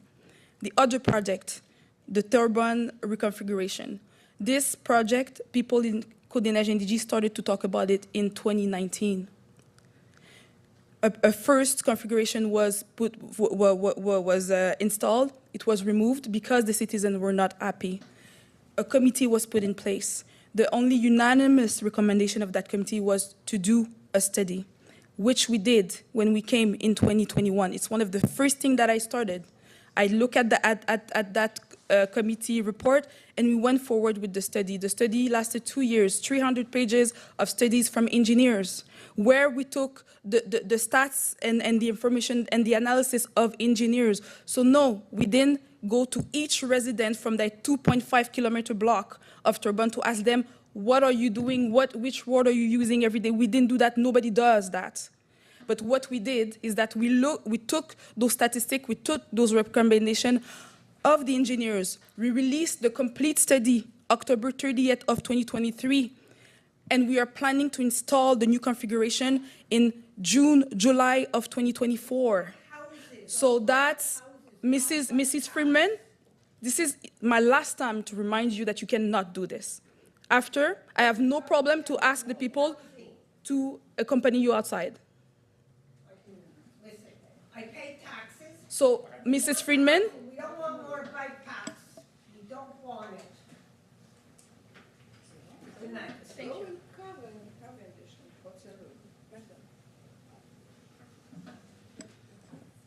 So, from October 2023 to July, June, we are discussing this project. We did an information session where the engineers, the staff of the borough went and explained the engineer study, and we took questions for more than 3 hours. And I think everybody that was there understand that it was hard for us to take those questions because there was a lot of aggressivity in the room. But we did that either way. We did that in front of people, eye to eye.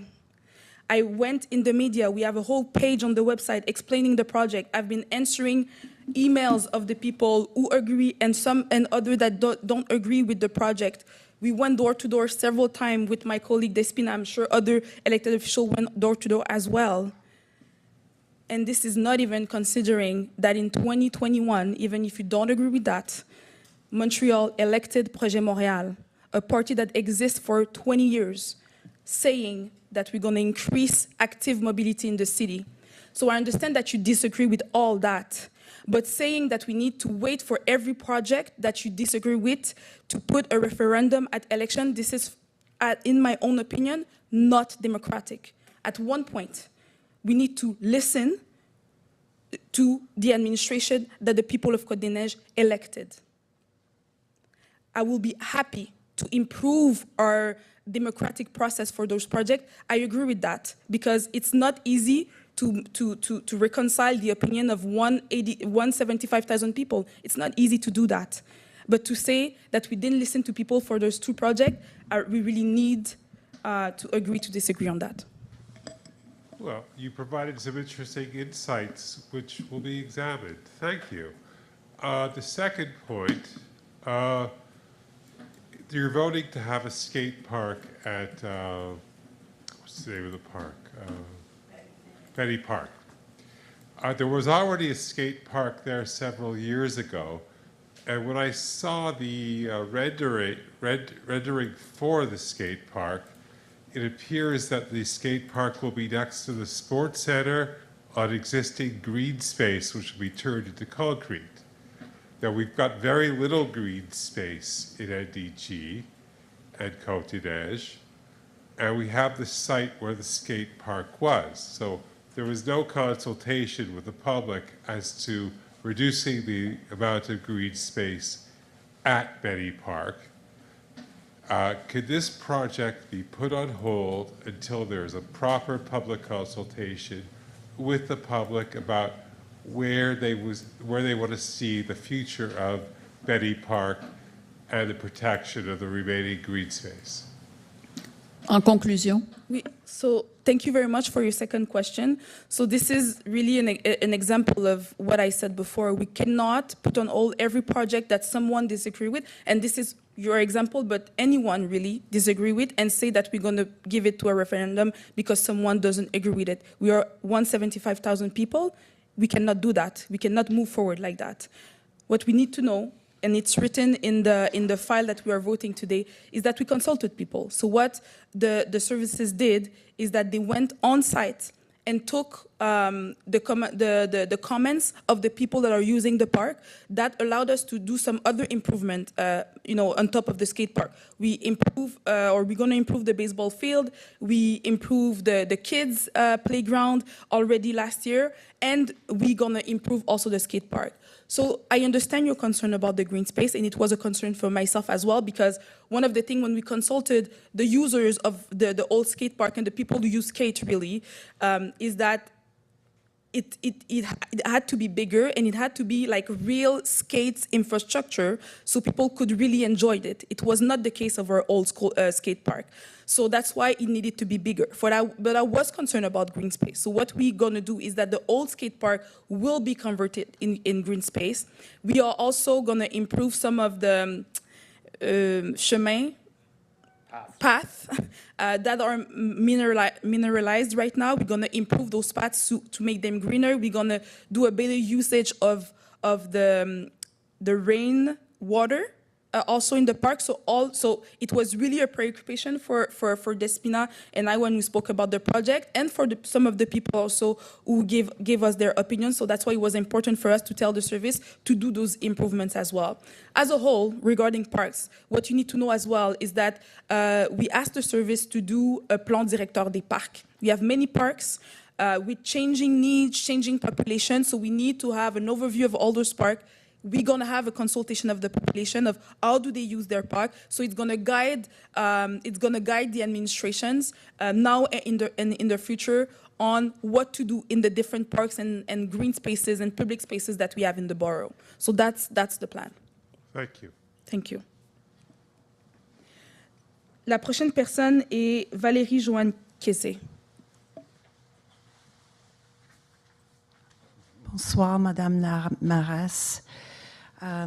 So I'm concerned about the safety of the Terrebonne bike path for children and parents of the Mackay Center having to park on the south side, crossing a roadway and a bike path to get their children to school safely. First thing. Second thing, St. Monica's Willingdon School. Parents dropping off children have to park on the south side and cross a bike path to get their children to school safely. I don't understand. Have you considered the safety, especially of the parents of the Mackay Center with their disabled or visually impaired children to get them to school? So thank you very much for your question. So the first thing we need to know is that this whole plan, the goal of this whole plan is to make the street safer for all the users of the streets. So whether you walk, you take a bike, or you take your car. And again, I have to say that I live near the Terrebonne. When you take your car on the Terrebonne and you come this crossing street, it's not always easy to see who is coming when there's bike and pedestrians. So for everyone, to make that street one way, it's gonna make it safer for everyone. If we talk about the schools, I mean, I need to talk about the Direction Régionale de Santé Publique who, came publicly to say that we really need to do something about our school zones. So making those school zones one way, it's one of the ways to make them safer, because when you cross the street, you don't have to look at the two ways direction for cars coming both ways.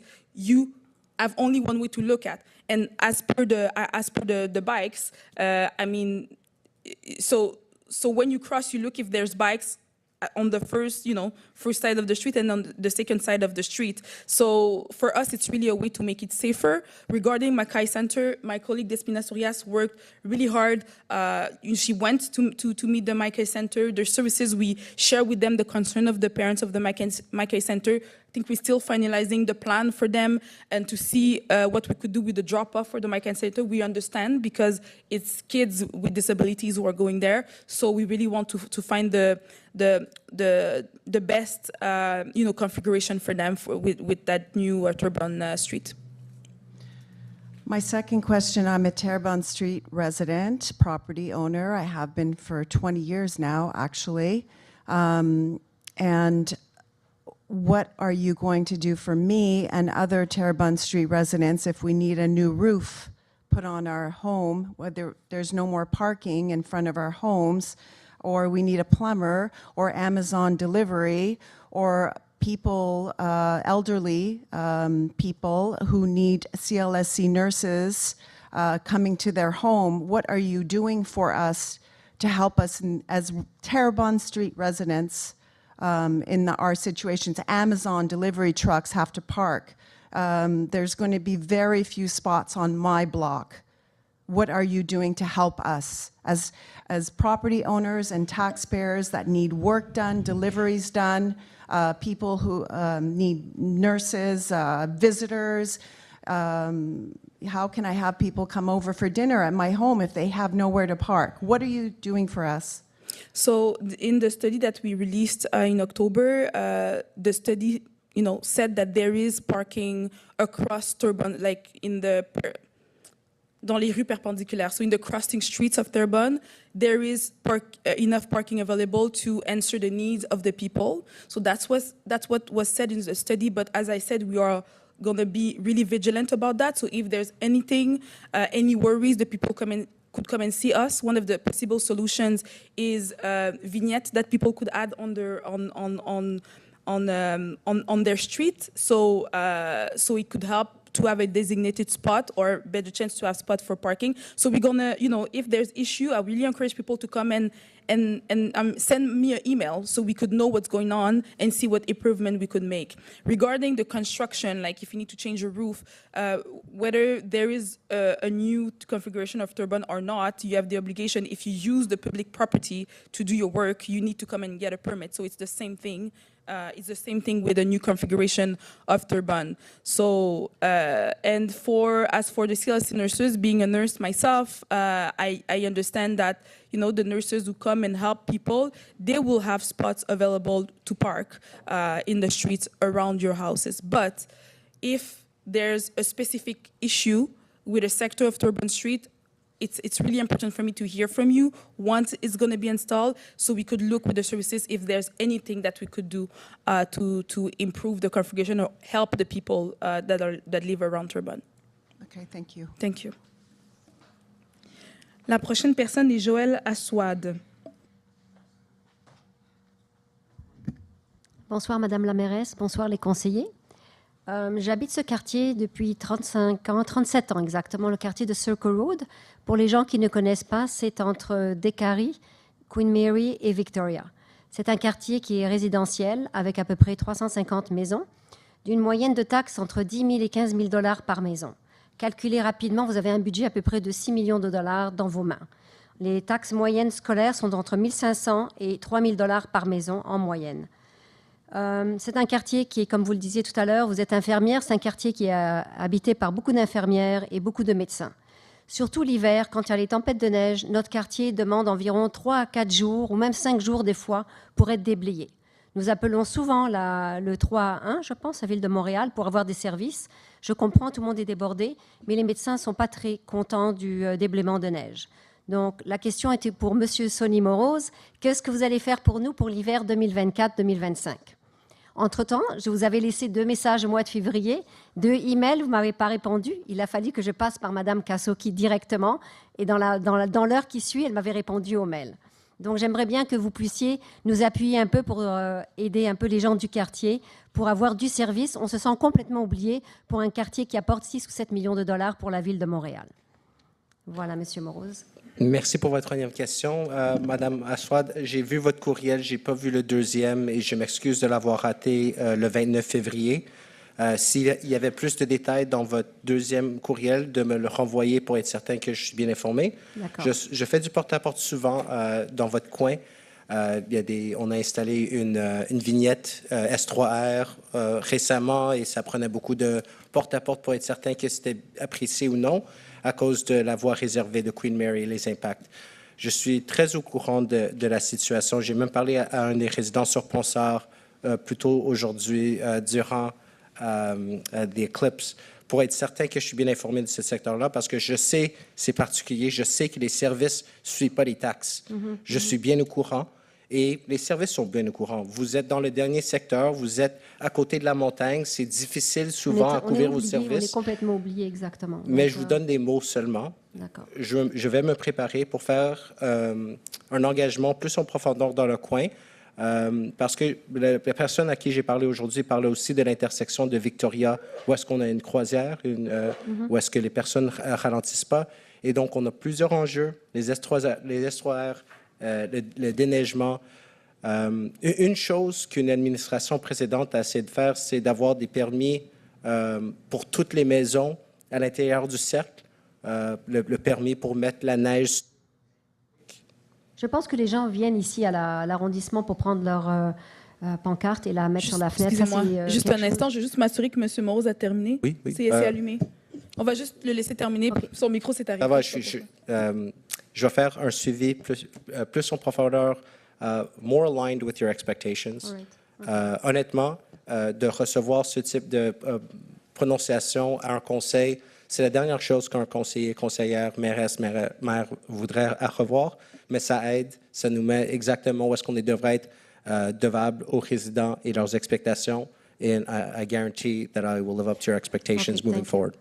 My second question is, we have a school that you have done the extension at Iona School, like 5 years ago. And unfortunately, the school is not very well maintained. Regardless the gardens, regardless all the garbages in the la cour arrière, la cour avant, on Iona and on Ponsard. And honestly, it's about 5-6 people in the area that comes twice a year, and we go and clean all the backyard of the school. This is not acceptable. We left many messages at the director, I think so, le directeur de l'école Iona. We had no feedbacks. So it's not possible that we have to clean ourselves the school. They have to train the kids to put garbages or, do something to keep the school clean. Regarding the gardens, the trees, the grass, and regarding the garbages, leftovers on the street or near the school buses and stuff like that. We're very concerned about that because, as we said, as I mentioned, we pay so much taxes in this area on Circle Road, and we have no services. So I want you, please, as well, if you can check for the sidewalk, les trottoirs, les routes sont dans un état lamentable chez nous dans Circle Road. Les potholes, rien n'a été fait. C'est vraiment un travail mal fait. C'est vraiment dommage pour ce quartier-là. On se sent vraiment abandonné. Oui, mais en fait, c'était un dernier commentaire. Est-ce que vous réagissez, monsieur? Merci, Madame la mairesse. Et je m'excuse que certaines des services et des expectations ont tombé sur les résidents du coin. Tel que mon collègue, M. McQueen, a noté dans son introduction, des corvées se font pas juste sur le jour de la Terre, mais à travers le printemps et l'été.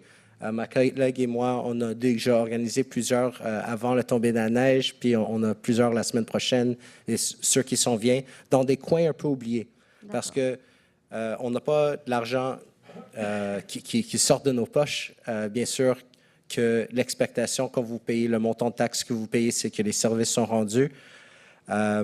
Je vais m'engager pour faire le corvée avec vous en arrière et de faire le suivi sur chacun des enjeux que vous avez notés et d'être certain qu'on peut les adresser, créer un échéancier de comment on va les adresser et améliorer la situation. Parce que 35 ans, vous habitez là, mais j'ai parlé à plusieurs résidents du coin qui habitaient même plus et ils voient une dégradation des services. Exactement. Et c'est parce que ils sont âgés, les maisons, et vous êtes sur la pente, mais il y a des points où est-ce que l'arrondissement a mis de l'argent dans le cercle, notamment pour les inondations.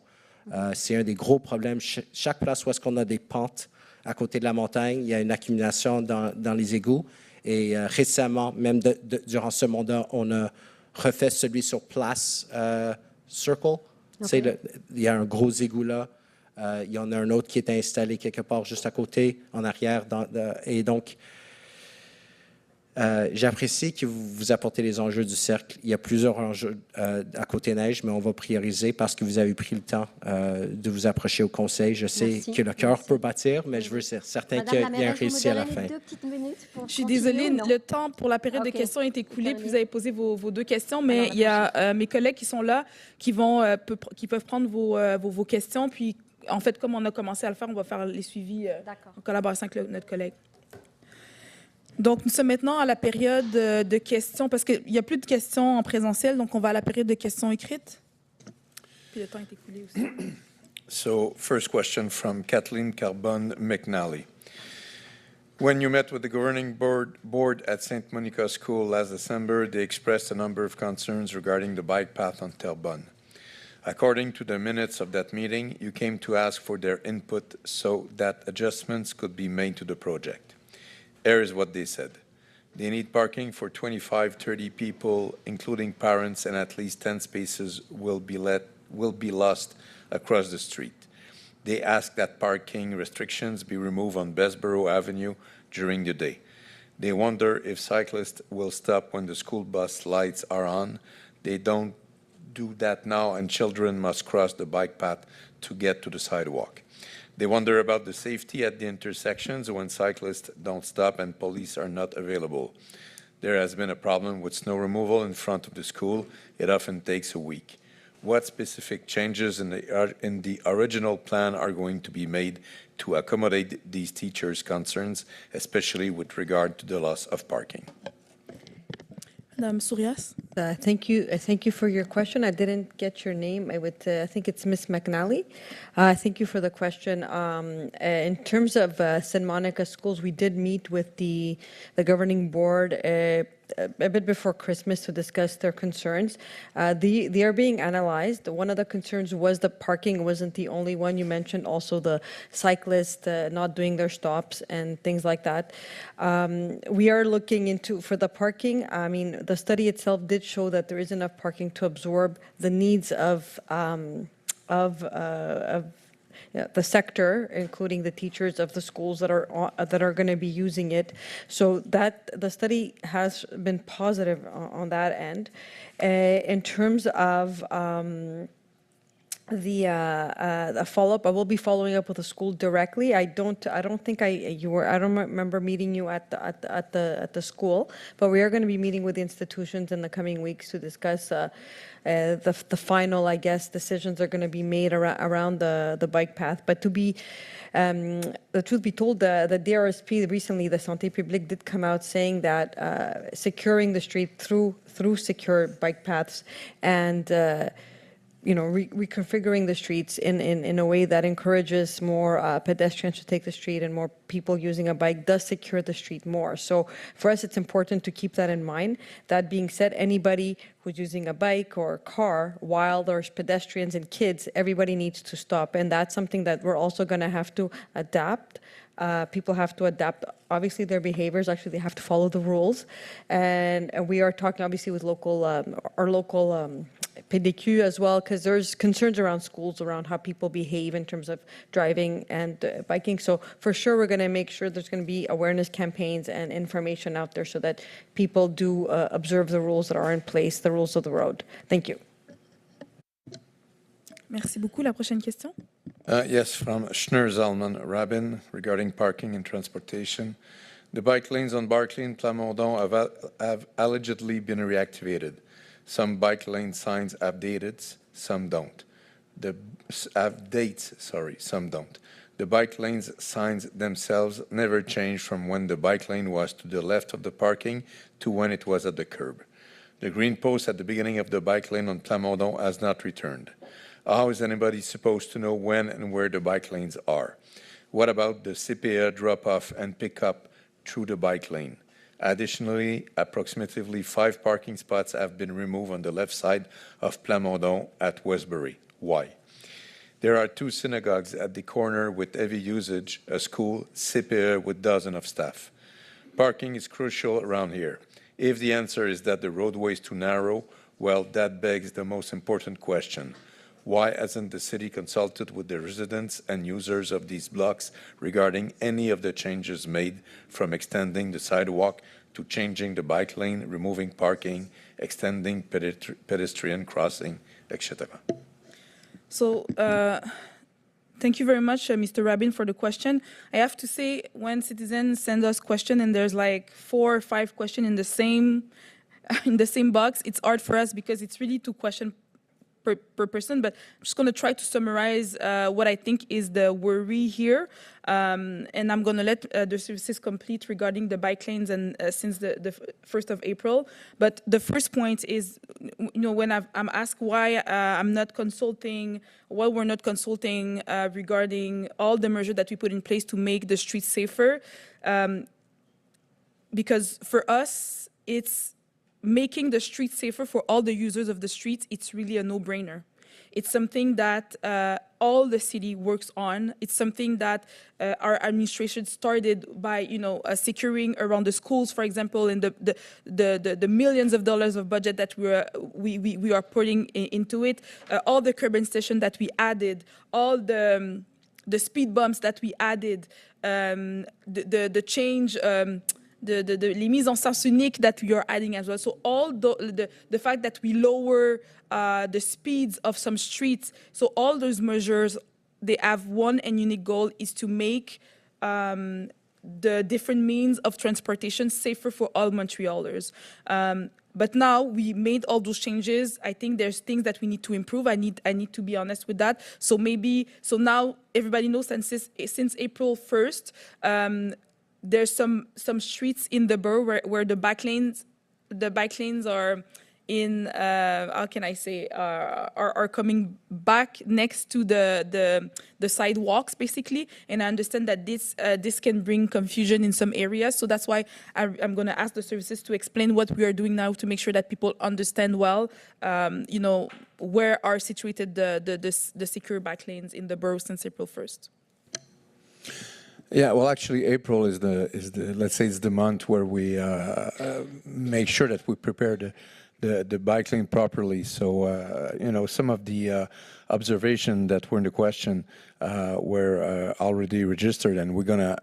That is the month where we change and make sure that all the signage and everything is proper regarding the bike lane.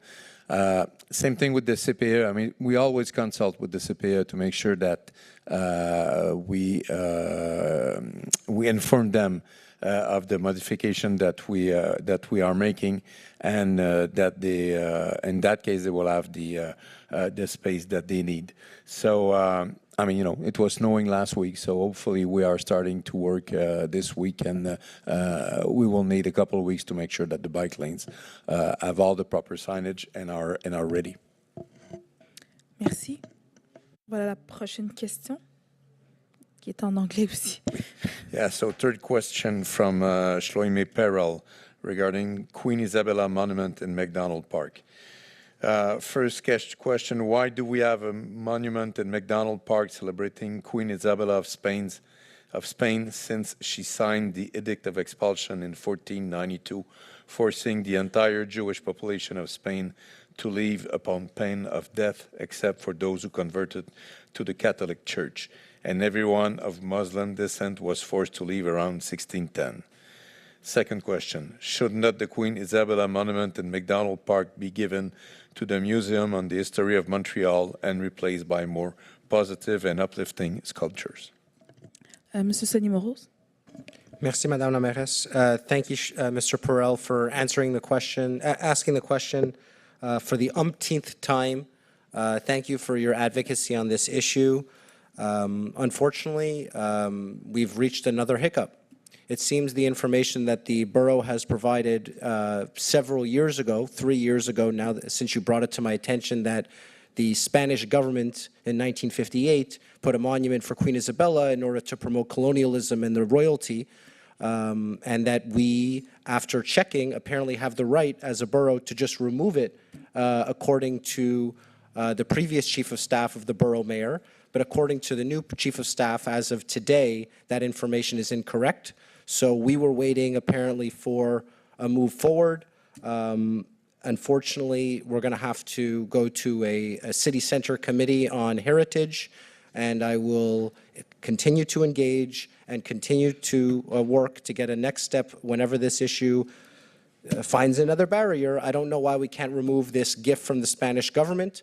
I want to keep the flower bed that is behind the monument, and I don't want to change the name of the street. That's a whole other department, but to remove the headstone for Queen Isabella at McDonald Park would be simple. Unfortunately, there's another step, and if there's something that I misdirected, because there's been so much said on different sides of this issue, and now it seems like I'm not clarifying things, but making things murkier, I'll allow the mayor, if there's anything she wants to add or pass to the services, to clarify about what I just said. I apologize for the frustration. I'm sure you share it too, Shloime, and I'll be happy to give you a full update later this week. I hope you enjoyed watching the eclipse with your wife. Thank you. Donc, j'allais en effet compléter la réponse. So I was going to complete the answer of my colleague here to make sure that Mr. Perel has the whole history behind this. So we received the request to remove the La Stèle, so the monument of Isabella in McDonald Park, 2 years ago, if I'm not mistaken. And what we did, we said in council here that we're going to work with the councillor of Snowden to accomplish that. So we asked Mr. Moros to go and, do all the verification to make sure that, to clarify what we are supposed to do to be able to do such thing. This is where the information maybe is missing, is that there was a question asked to the Bureau des Arts Publics of the City of Montreal, where the answer, they said it was that the monument in CDN-NDG was not,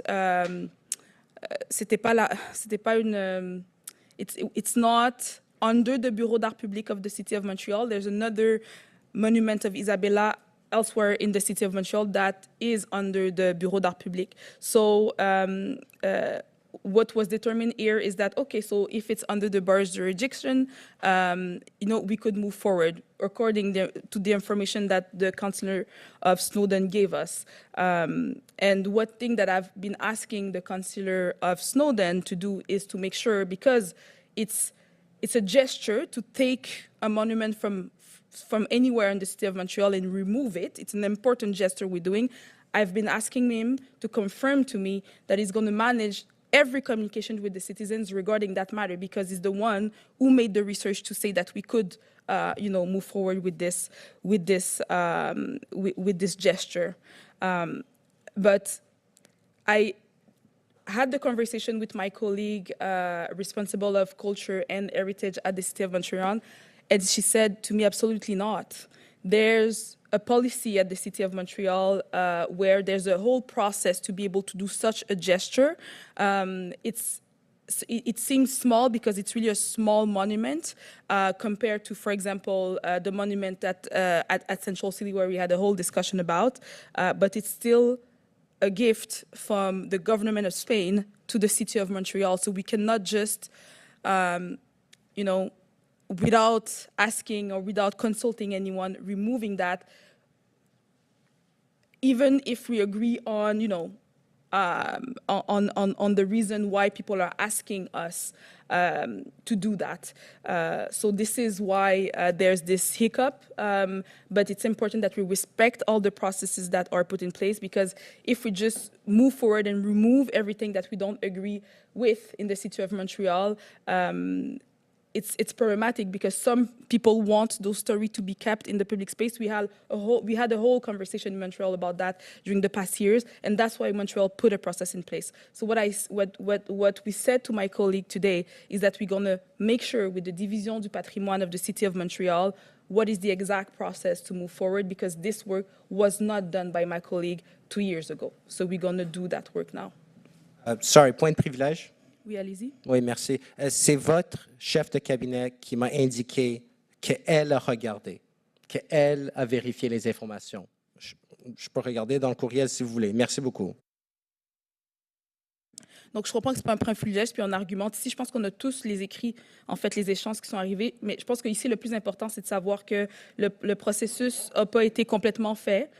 Donc, on a travaillé ensemble là-dessus. Donc, tout ce qu'on doit, je pense, the only thing we need to acknowledge to the citizen is that we need to make sure that we go back and do the work properly, and that's what we're going to be doing. That's all I'm saying. Donc, on va aller à la prochaine question. Merci. Louise Chenard. Ceci constitue ma deuxième communication avec Peter McQueen touchant le même problème. Avez-vous pris la peine de marcher dans Notre-Dame-de-Grâce le lendemain d'une tempête? Vous verrez les bordures de nos terrains démolis, nos clôtures abîmées, des aménagements paysagers détruits, de la boue sur les trottoirs et de la neige en masse sur les trottoirs. C'est la deuxième année que je dois réparer ma clôture. Cette fois, je vais réclamer les coûts pour la refaire. Presque tous les poteaux sont détruits. Si les pelles sur les déneigeuses sont trop grosses pour nos trottoirs, changez-les. Sinon, trouvez des cols bleus plus compétents ou des compagnies qui savent ce qu'ils font. Citoyenne qui est triste de voir que son quartier s'enlaidit entre la destruction l'hiver, le foisonnement de pancartes de tout genre, des lignes sur les rues à toutes les sauces, par chance qu'on plante des arbres. Qu'allez-vous faire? Donc, la question m'est adressée. Je vous remercie, Madame Chénard, pour la question. Puis, je suis vraiment désolée d'apprendre tout ce que vous vivez. La première chose à faire dans ce genre de situation, c'est vraiment de contacter le 311, notamment dans un contexte où vous voudriez faire une réclamation. C'est vraiment eux qui vont pouvoir vous indiquer quelle est la procédure à suivre. Et il va falloir que, en fait, on a votre courriel, on va vous contacter. Parfois, il faut savoir que ce qui arrive, en fait, ce qui est arrivé, en fait, récemment avec la neige qu'on a eue, c'est qu'il y a eu donc un dégel des sols. La neige est tombée. Et puis là, nos camions sont passés sur un sol dégelé pour enlever la neige. Et il y a peut-être des endroits, en effet, où le sol a été abîmé parce que normalement, le sol est gelé, donc il n'y a pas cet impact finalement sur le sol, sur le bord des terrains des citoyens. Donc, il y a possiblement ça qui est arrivé, mais de un, vous pouvez contacter, en fait, je vous encourage à contacter le 311. De deux, on va vous contacter pour savoir exactement ce qui est arrivé sur votre terrain avec votre clôture. Un autre élément, parfois, qu'on constate, c'est que les clôtures des citoyens sont mises sur l'espace public. La raison pour laquelle il y a une distance entre les bords des trottoirs, en fait, entre le début du terrain des citoyens, l'espace public, puis la largeur des trottoirs, c'est notamment pour permettre à la machinerie de la ville de passer sur les trottoirs, puis on s'entend que c'est important de les déneiger. Donc, il y a peut-être ça aussi qui s'est passé, mais comme je n'ai pas toute l'information, là, on va vraiment s'assurer de faire un suivi avec vous pour bien comprendre la situation et pour être en mesure de vous soutenir. Et sinon, vous serez guidé là, pour une réclamation à travers le 311. Donc, encore une fois, je suis désolée, puis on va entrer en contact avec vous. Merci. So next question from Mordecai Wenger regarding Vizina Park lights on at night. After the winter months, the weather is nicer and we like to request if you can push for the soccer field to be available for use, especially in the evening between 9:30 and 11. This would require the goals to be set up and the lights to be turned on.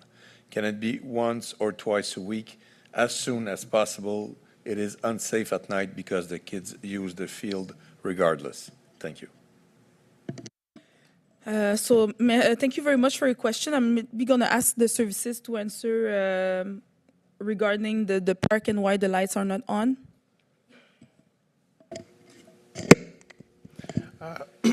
Oui, les lumières vont être ouvertes dès ce soir pour les terrains synthétiques de l'Ayola et Georges Saint-Pierre, car les bus sont déjà installés et sont sécuritaires. Cependant, pour les filets vont être installés de façon progressive par la division des parcs dans la semaine et les jours à venir. Pour le terrain synthétique de Martin Luther King, des démarches sont en cours actuellement pour l'ouverture des lumières, mais ce n'est pas encore fait. Mais dans le courant de la semaine et des jours à venir, ça serait fait également. Je pense que c'était pour les lumières de Nelson Mandela, si je ne me trompe pas, non?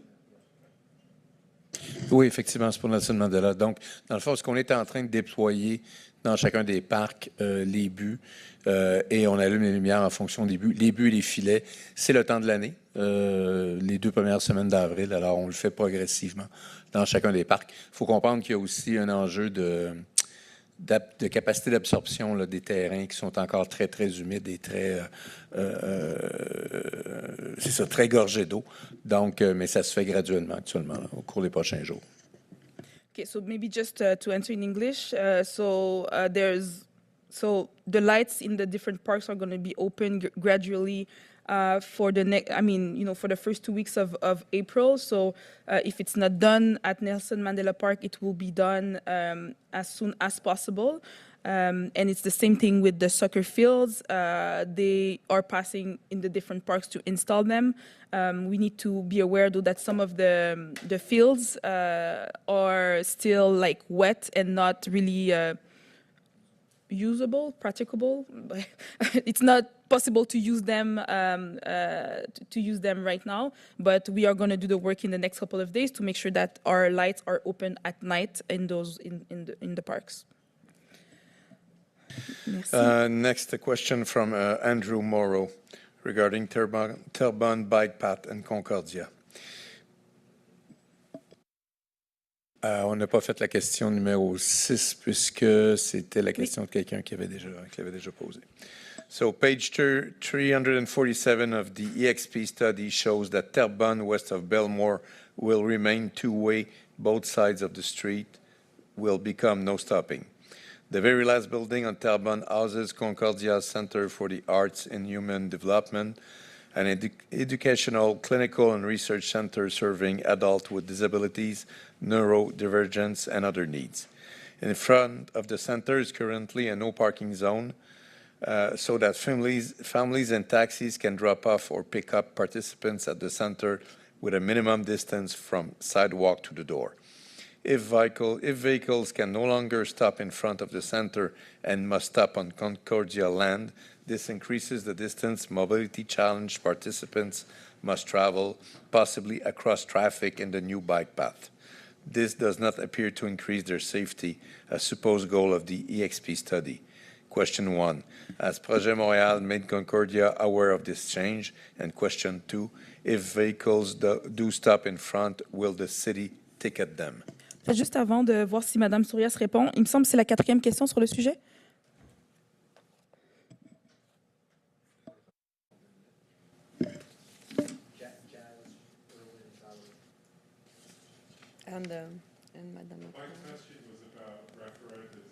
On va laisser la greffière compter, s'il vous plaît. Merci.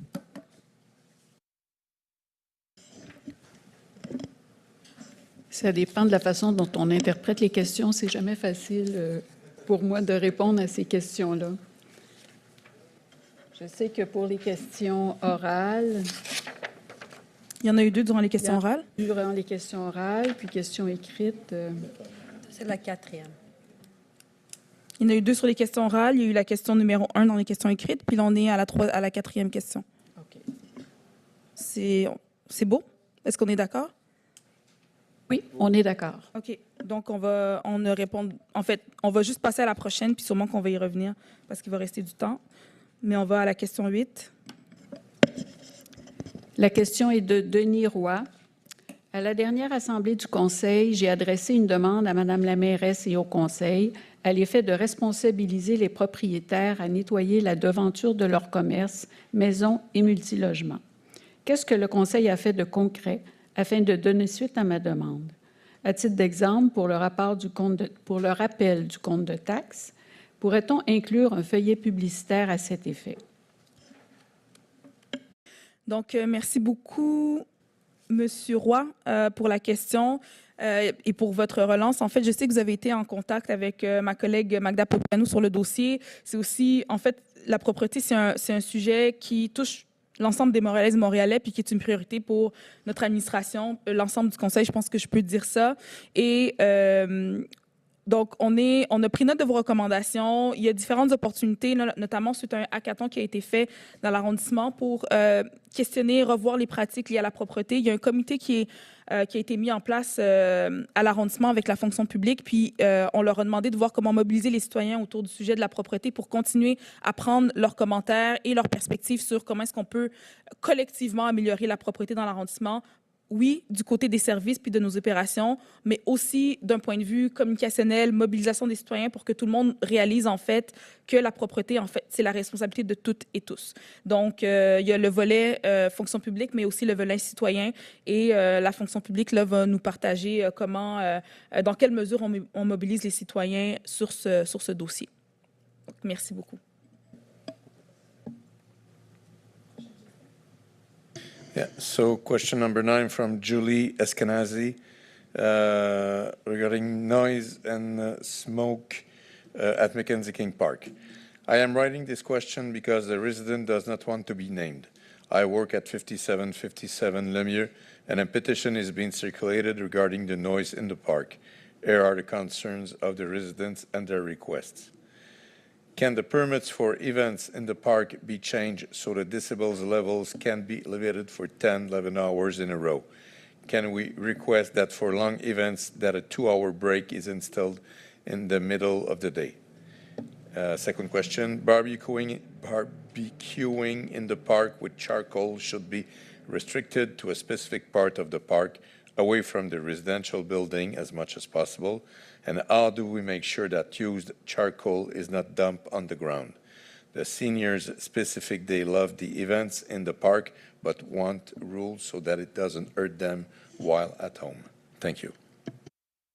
So thank you very much, Julie Ashkenazi, for your question. So for the first element regarding the rules, we need to know that we voted recently a new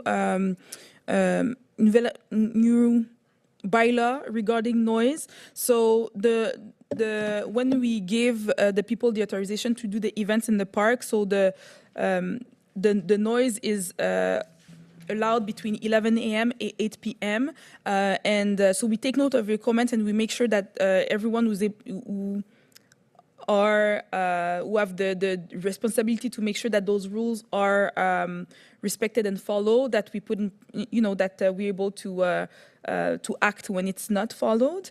And as for the barbecue site, you have to know that because there's a new multi-sport field that's going to be put in place recently, that we are renovating the chalet, that we are adding green spaces and new ways to retain the water of the rain. So there's many changes coming up in that park, and we are doing a plan directeur for the park for that, and we're gonna suggest the population a new way to designate the space where the barbecues are recommended in the park.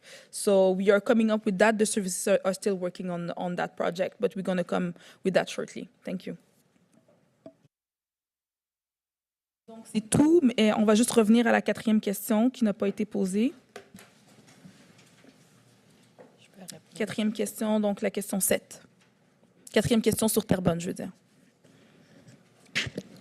Non, je peux répondre. Vous l'avez lu déjà, je suis désolée. Donc, Madame Sourias, allez-y. Yes, Mr. Morrow, thank you for your question regarding the Concordia Human Development space. I was in contact with him actually in the beginning when we had announced the project.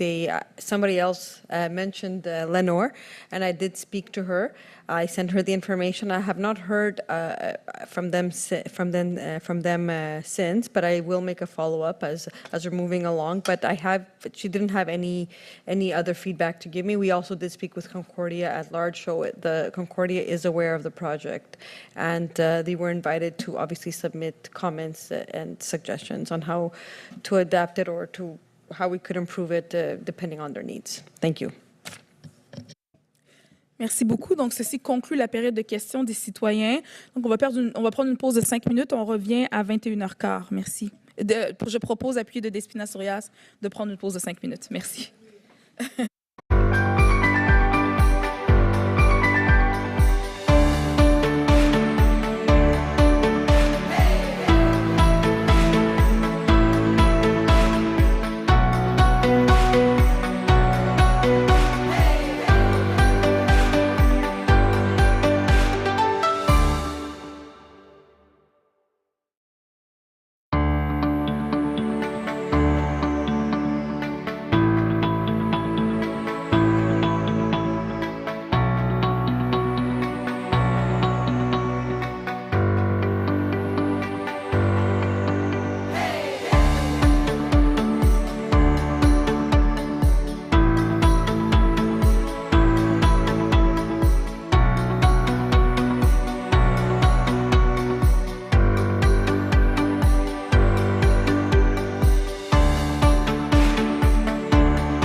Donc, on va reprendre, mais juste avant de reprendre, je vais donner la parole à notre directeur d'arrondissement, M. Stéphane Plante.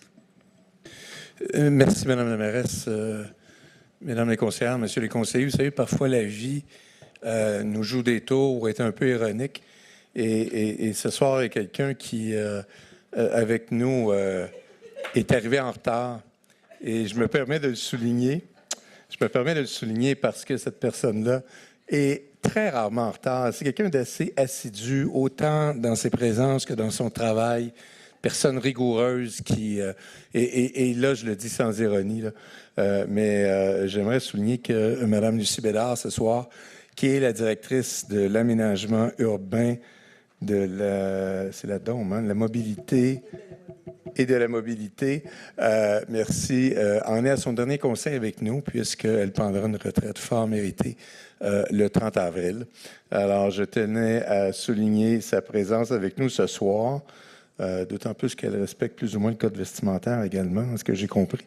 Mais regardez, ça nous amuse beaucoup de savoir que Lucie, pour son dernier conseil, elle qui est toujours très rigoureuse, voilà, est arrivée en retard. Alors, je voulais le souligner, je comprends que c'est pas dans nos habitudes, mais souligner qu'on a grandement apprécié travailler avec Mme Bédard, que ce fut un plaisir au cours des 6-7 dernières années, 6 années ensemble, que l'arrondissement perd une personne avec des connaissances incroyables qui nous aura permis de faire avancer beaucoup de dossiers, qui aura également suscité beaucoup d'adhésion auprès de son équipe. Je peux vous dire que pour parler aux membres de son équipe, il y en a beaucoup qui vont s'ennuyer de Mme Bédard. Alors, merci beaucoup, Lucie, pour toutes ces années à la Ville de Montréal, parce que 6 années à l'arrondissement, mais plusieurs années à la Ville de Montréal dans divers services. C'est à souligner. Et merci beaucoup pour les années qu'on a passées ensemble.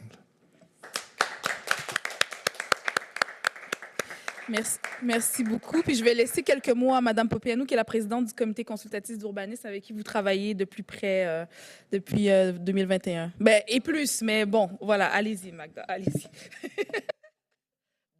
Merci Madame la mairesse.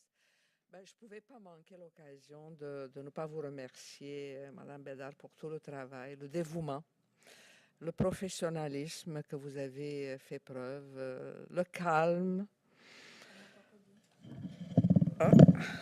Voilà, beaucoup de calme, beaucoup de... aussi de vision sur le sort du développement de l'arrondissement, qui n'est pas un arrondissement simple, hein, tout le monde l'a compris, il y a des enjeux d'urbanisme qui s'en viennent, hein, que vous en avez travaillé tout ce temps-ci, donc je tenais aussi à ajouter quelques mots pour vous remercier pour le beau travail. Et on se connaît depuis votre arrivée à l'arrondissement, donc ça fait quoi déjà, 2000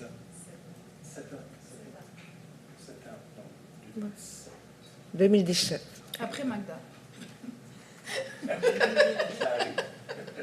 Oui. Mais merci encore, Lucie. Oui, allez-y, on va vous laisser dire quelques mots également. Je vais en profiter, là, ça achève de parler au micro. Ben, merci beaucoup pour vos bons mots. C'est vraiment très apprécié, très gentil.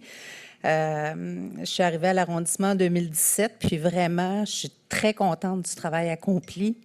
On a avancé beaucoup, on a développé beaucoup de choses, puis c'est vrai qu'avec l'équipe, avec l'administration, on a réussi à mener à terme une vision d'aménagement qu'on poursuit. Puis si notre arrondissement continue à se développer au rythme où il se développe actuellement, c'est parce qu'on a été capable de prendre, vous avez été capable de prendre des décisions pour aller de l'avant. Alors, je vous remercie pour tout ça. Et puis, ça a été un grand plaisir de travailler pour Côte-des-Neiges, Notre-Dame-de-Grâce. Merci à tous. Merci beaucoup. Puis bonne retraite bien méritée. Merci. Donc, là-dessus, on va continuer le conseil d'arrondissement. Nous sommes au point 10.08, donc la période de questions des membres du conseil. Est-ce que des membres ont des questions? Il n'y a pas de questions du conseil? Bon, d'accord. Donc, on est au point 10.09, la correspondance. Donc, il n'y a pas de correspondance. Nous entrons maintenant dans les sommaires décisionnels, donc au point 20.01. Donc, je propose, appui de Despina Sourias, d'accorder à l'épavage d'Ankar le contrat pour la location d'une rétrocaveuse avec opérateur incluant entretien et accessoires pour la plantation d'arbres et l'entretien des parcs de l'arrondissement et autoriser une dépense à cette fin de 221 614,31 $. Des commentaires des conseillers et conseillers? Le point est adopté à l'unanimité. 20.02. Je propose, appui de Despina Sourias, d'accorder à la firme Émondage Plus Inc. le contrat pour des services d'abattage d'arbres de rue affectés par le verglas du 5 avril 2023 et autoriser une dépense à cette fin de 82 046,16 $. Des commentaires des conseillers et conseillers? Le point est adopté à l'unanimité. 20.03. Proposé par Despina Sourias et appuyé de Peter McQueen, accorder un contrat de travaux à l'entreprise Les Excavations Super Inc. au montant de 2 826 948 $ pour le projet d'aménagement d'un plan chaudrome skatepark au parc Béni et autoriser une dépense à cette fin de 3 392 337,60 $. Des commentaires des conseillers et conseillers? Oui, Madame Sourias. Je vais reprendre un moment pour dire qu'on est très fiers de pouvoir aller de l'avant avec la refonte, je dirais, du skatepark à Béni. Et donc, encore une fois, on a dans la salle les membres qui étaient sur le comité, Jonathan et son fils James. Ça a pris quand même plusieurs têtes autour de la table pour développer la vision qu'on va mettre en place dans ce parc. Et puis, on souhaite avoir des futurs champion du skate. Il est déjà un. James, il a gagné l'année passée aux Jeux de Montréal. Et donc, il y aura certainement d'autres avec une plateforme comme celle-là et NDG. So we're going to have, I think, many more youth and not so young people using that space to build their skills and engage in community life, because we know skateboarding is a way of creating community. It's not just about the sport. It's about making friends. It's about, connecting over a passion. And we're really, really looking forward to seeing this development in place. So thank you for, contributing and pushing this forward. It was actually one of our electoral promises, and it's coming to life. So thank you for being there. Merci. Le point est adopté à l'unanimité.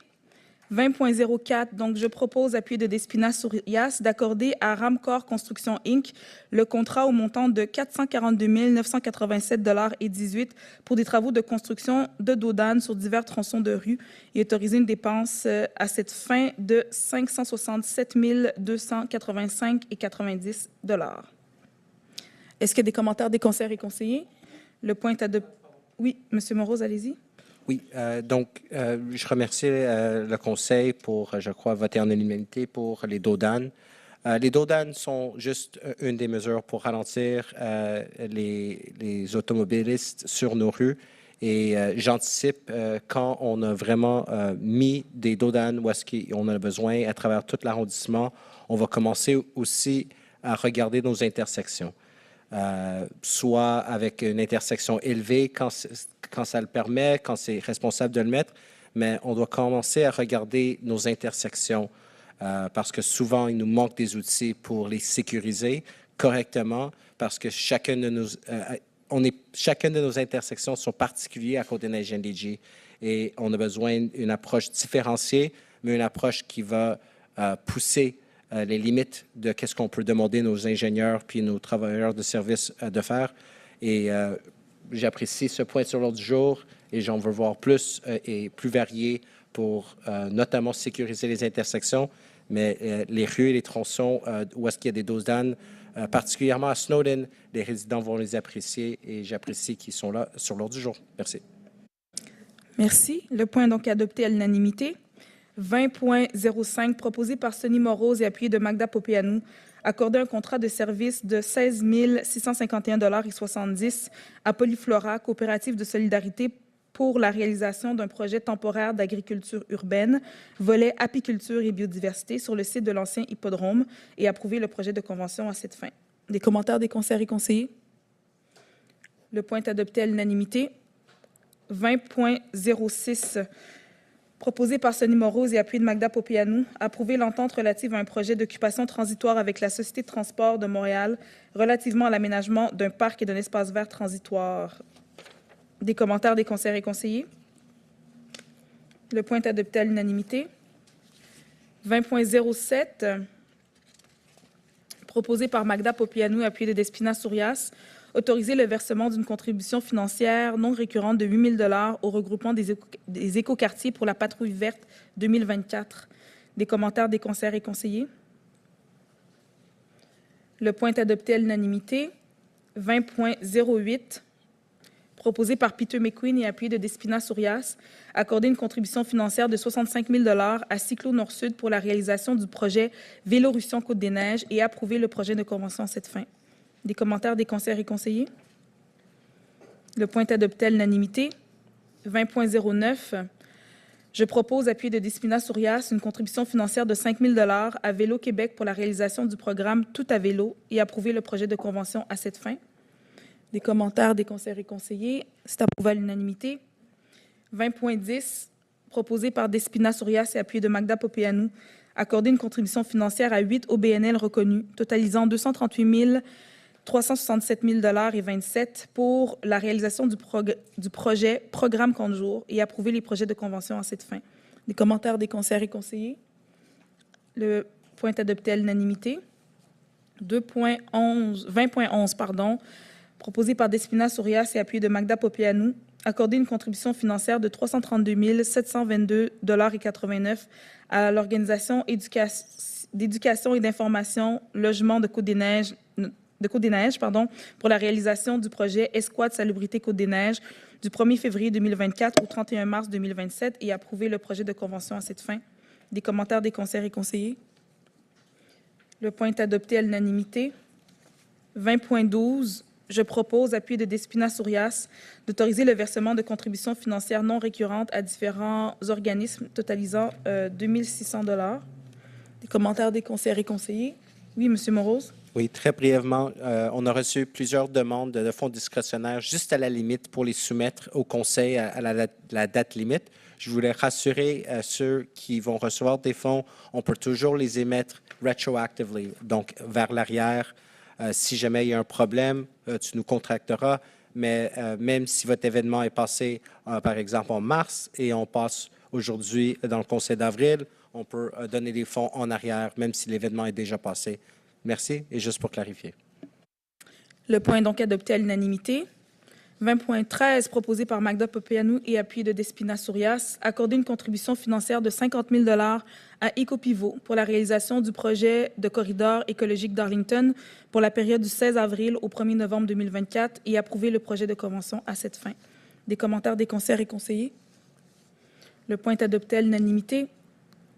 20.14, proposé par Magda Popianou et appuyé de Peter McQueen, accorder une contribution financière à 12 EBNL pour 3 projets totalisant la somme de 127 263 $ en provenance du budget du Fonds de développement social local et approuver le projet de convention à cette fin.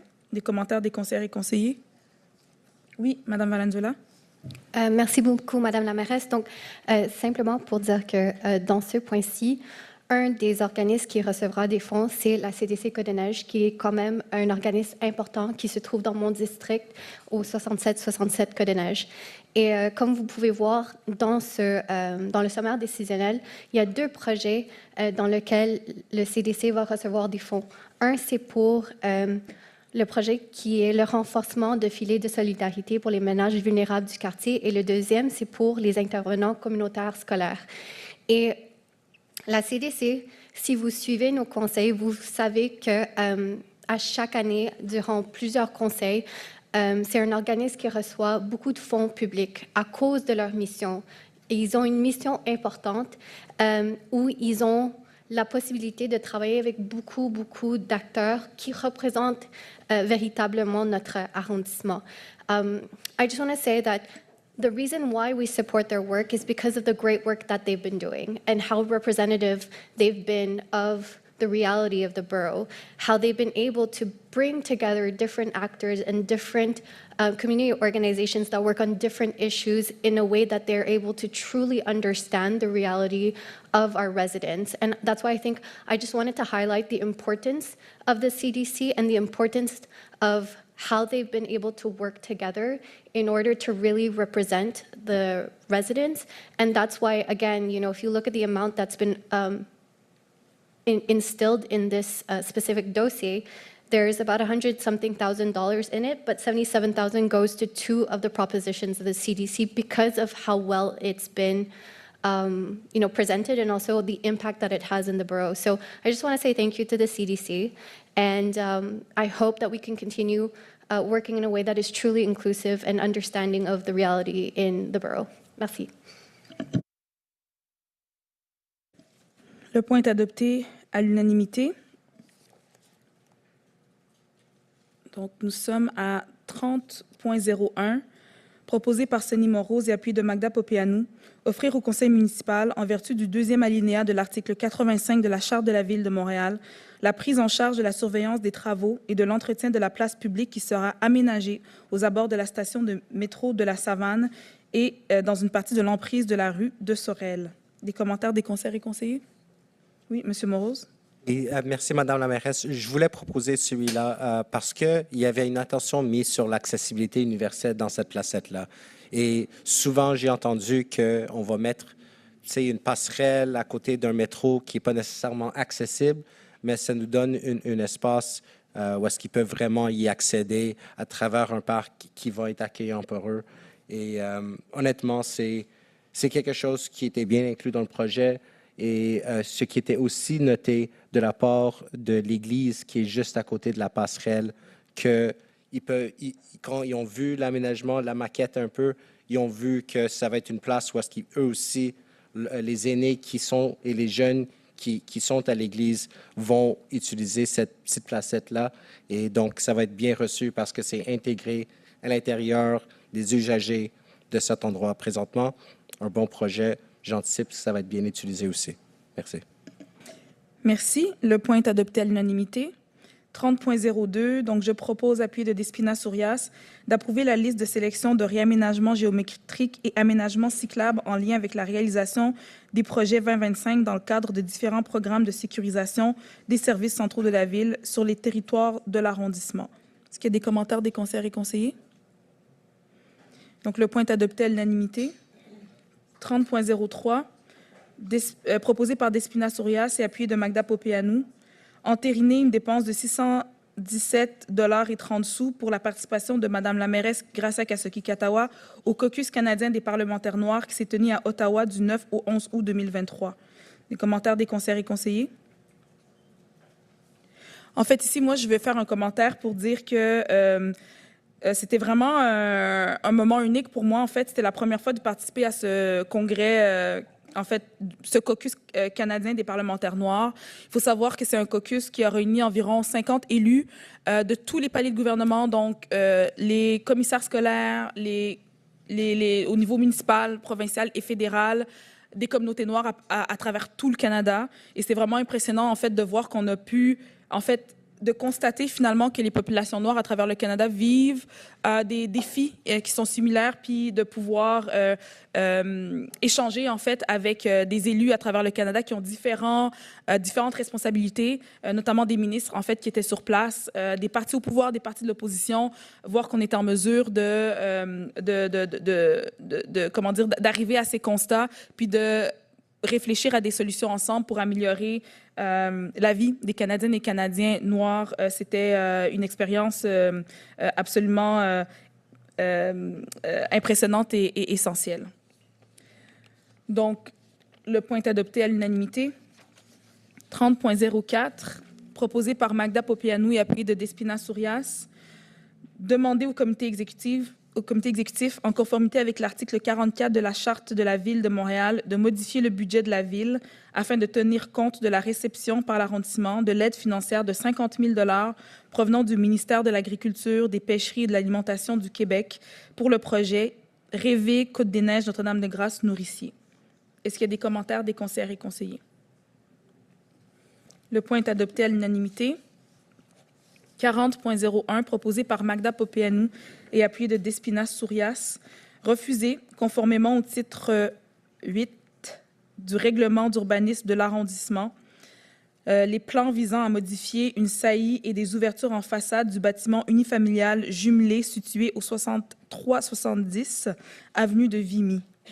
Des commentaires des conseillers et conseillers? Le point est adopté à l'unanimité. 40.02, je propose, appuyé de Magda Popeanu, d'approuver conformément au PP 82, au règlement sur les plans d'implantation et d'intégration architecturale et au titre 8 du règlement d'urbanisme de l'arrondissement, les travaux visant la modification des façades de la résidence pour personnes âgées située au 3530 rue Jean-Talon-Ouest. Des commentaires des conseillers et conseillers?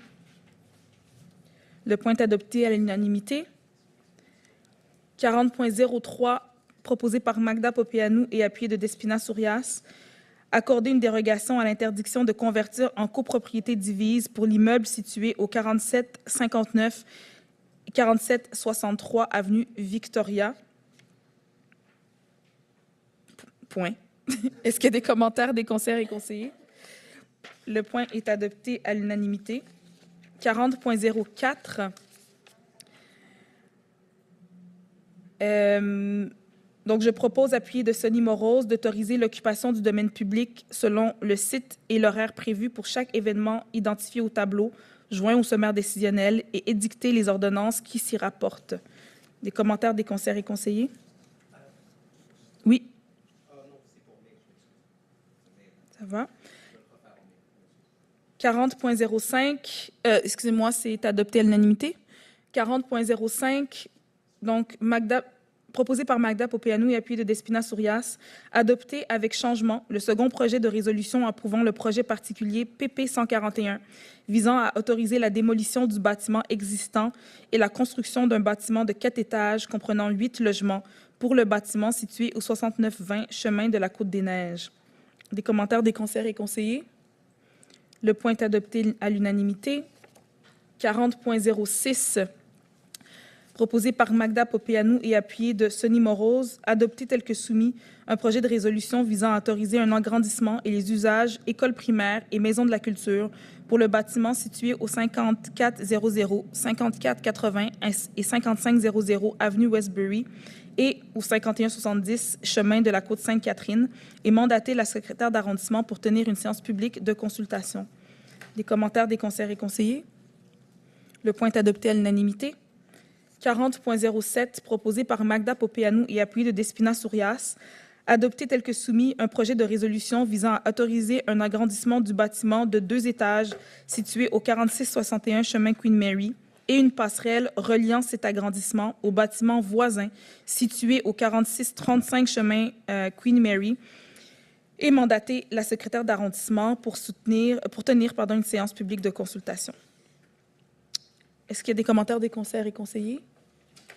Le point est adopté à l'unanimité.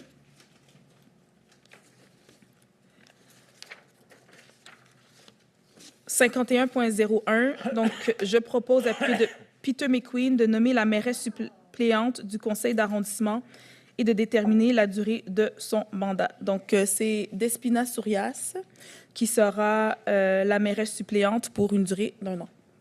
C'est lui qui le propose? J'ai entendu que lui serait la mairesse suppléante. Non, il propose. Non, c'est la raison. Donc, c'est Despinas Sourias. Donc, le point est adopté à l'unanimité. 60.01, donc, je dépose les rapports faisant état des décisions prises par tout le personnel dans l'exercice des pouvoirs qui leur sont délégués et les rapports de toutes les dépenses du mois de février 2024. Donc, ceci conclut le conseil d'arrondissement d'avril 2024. Je remercie toutes les personnes qui ont participé en présentiel, en ligne. Je remercie les services de l'arrondissement et puis on se voit le mois prochain. Merci beaucoup.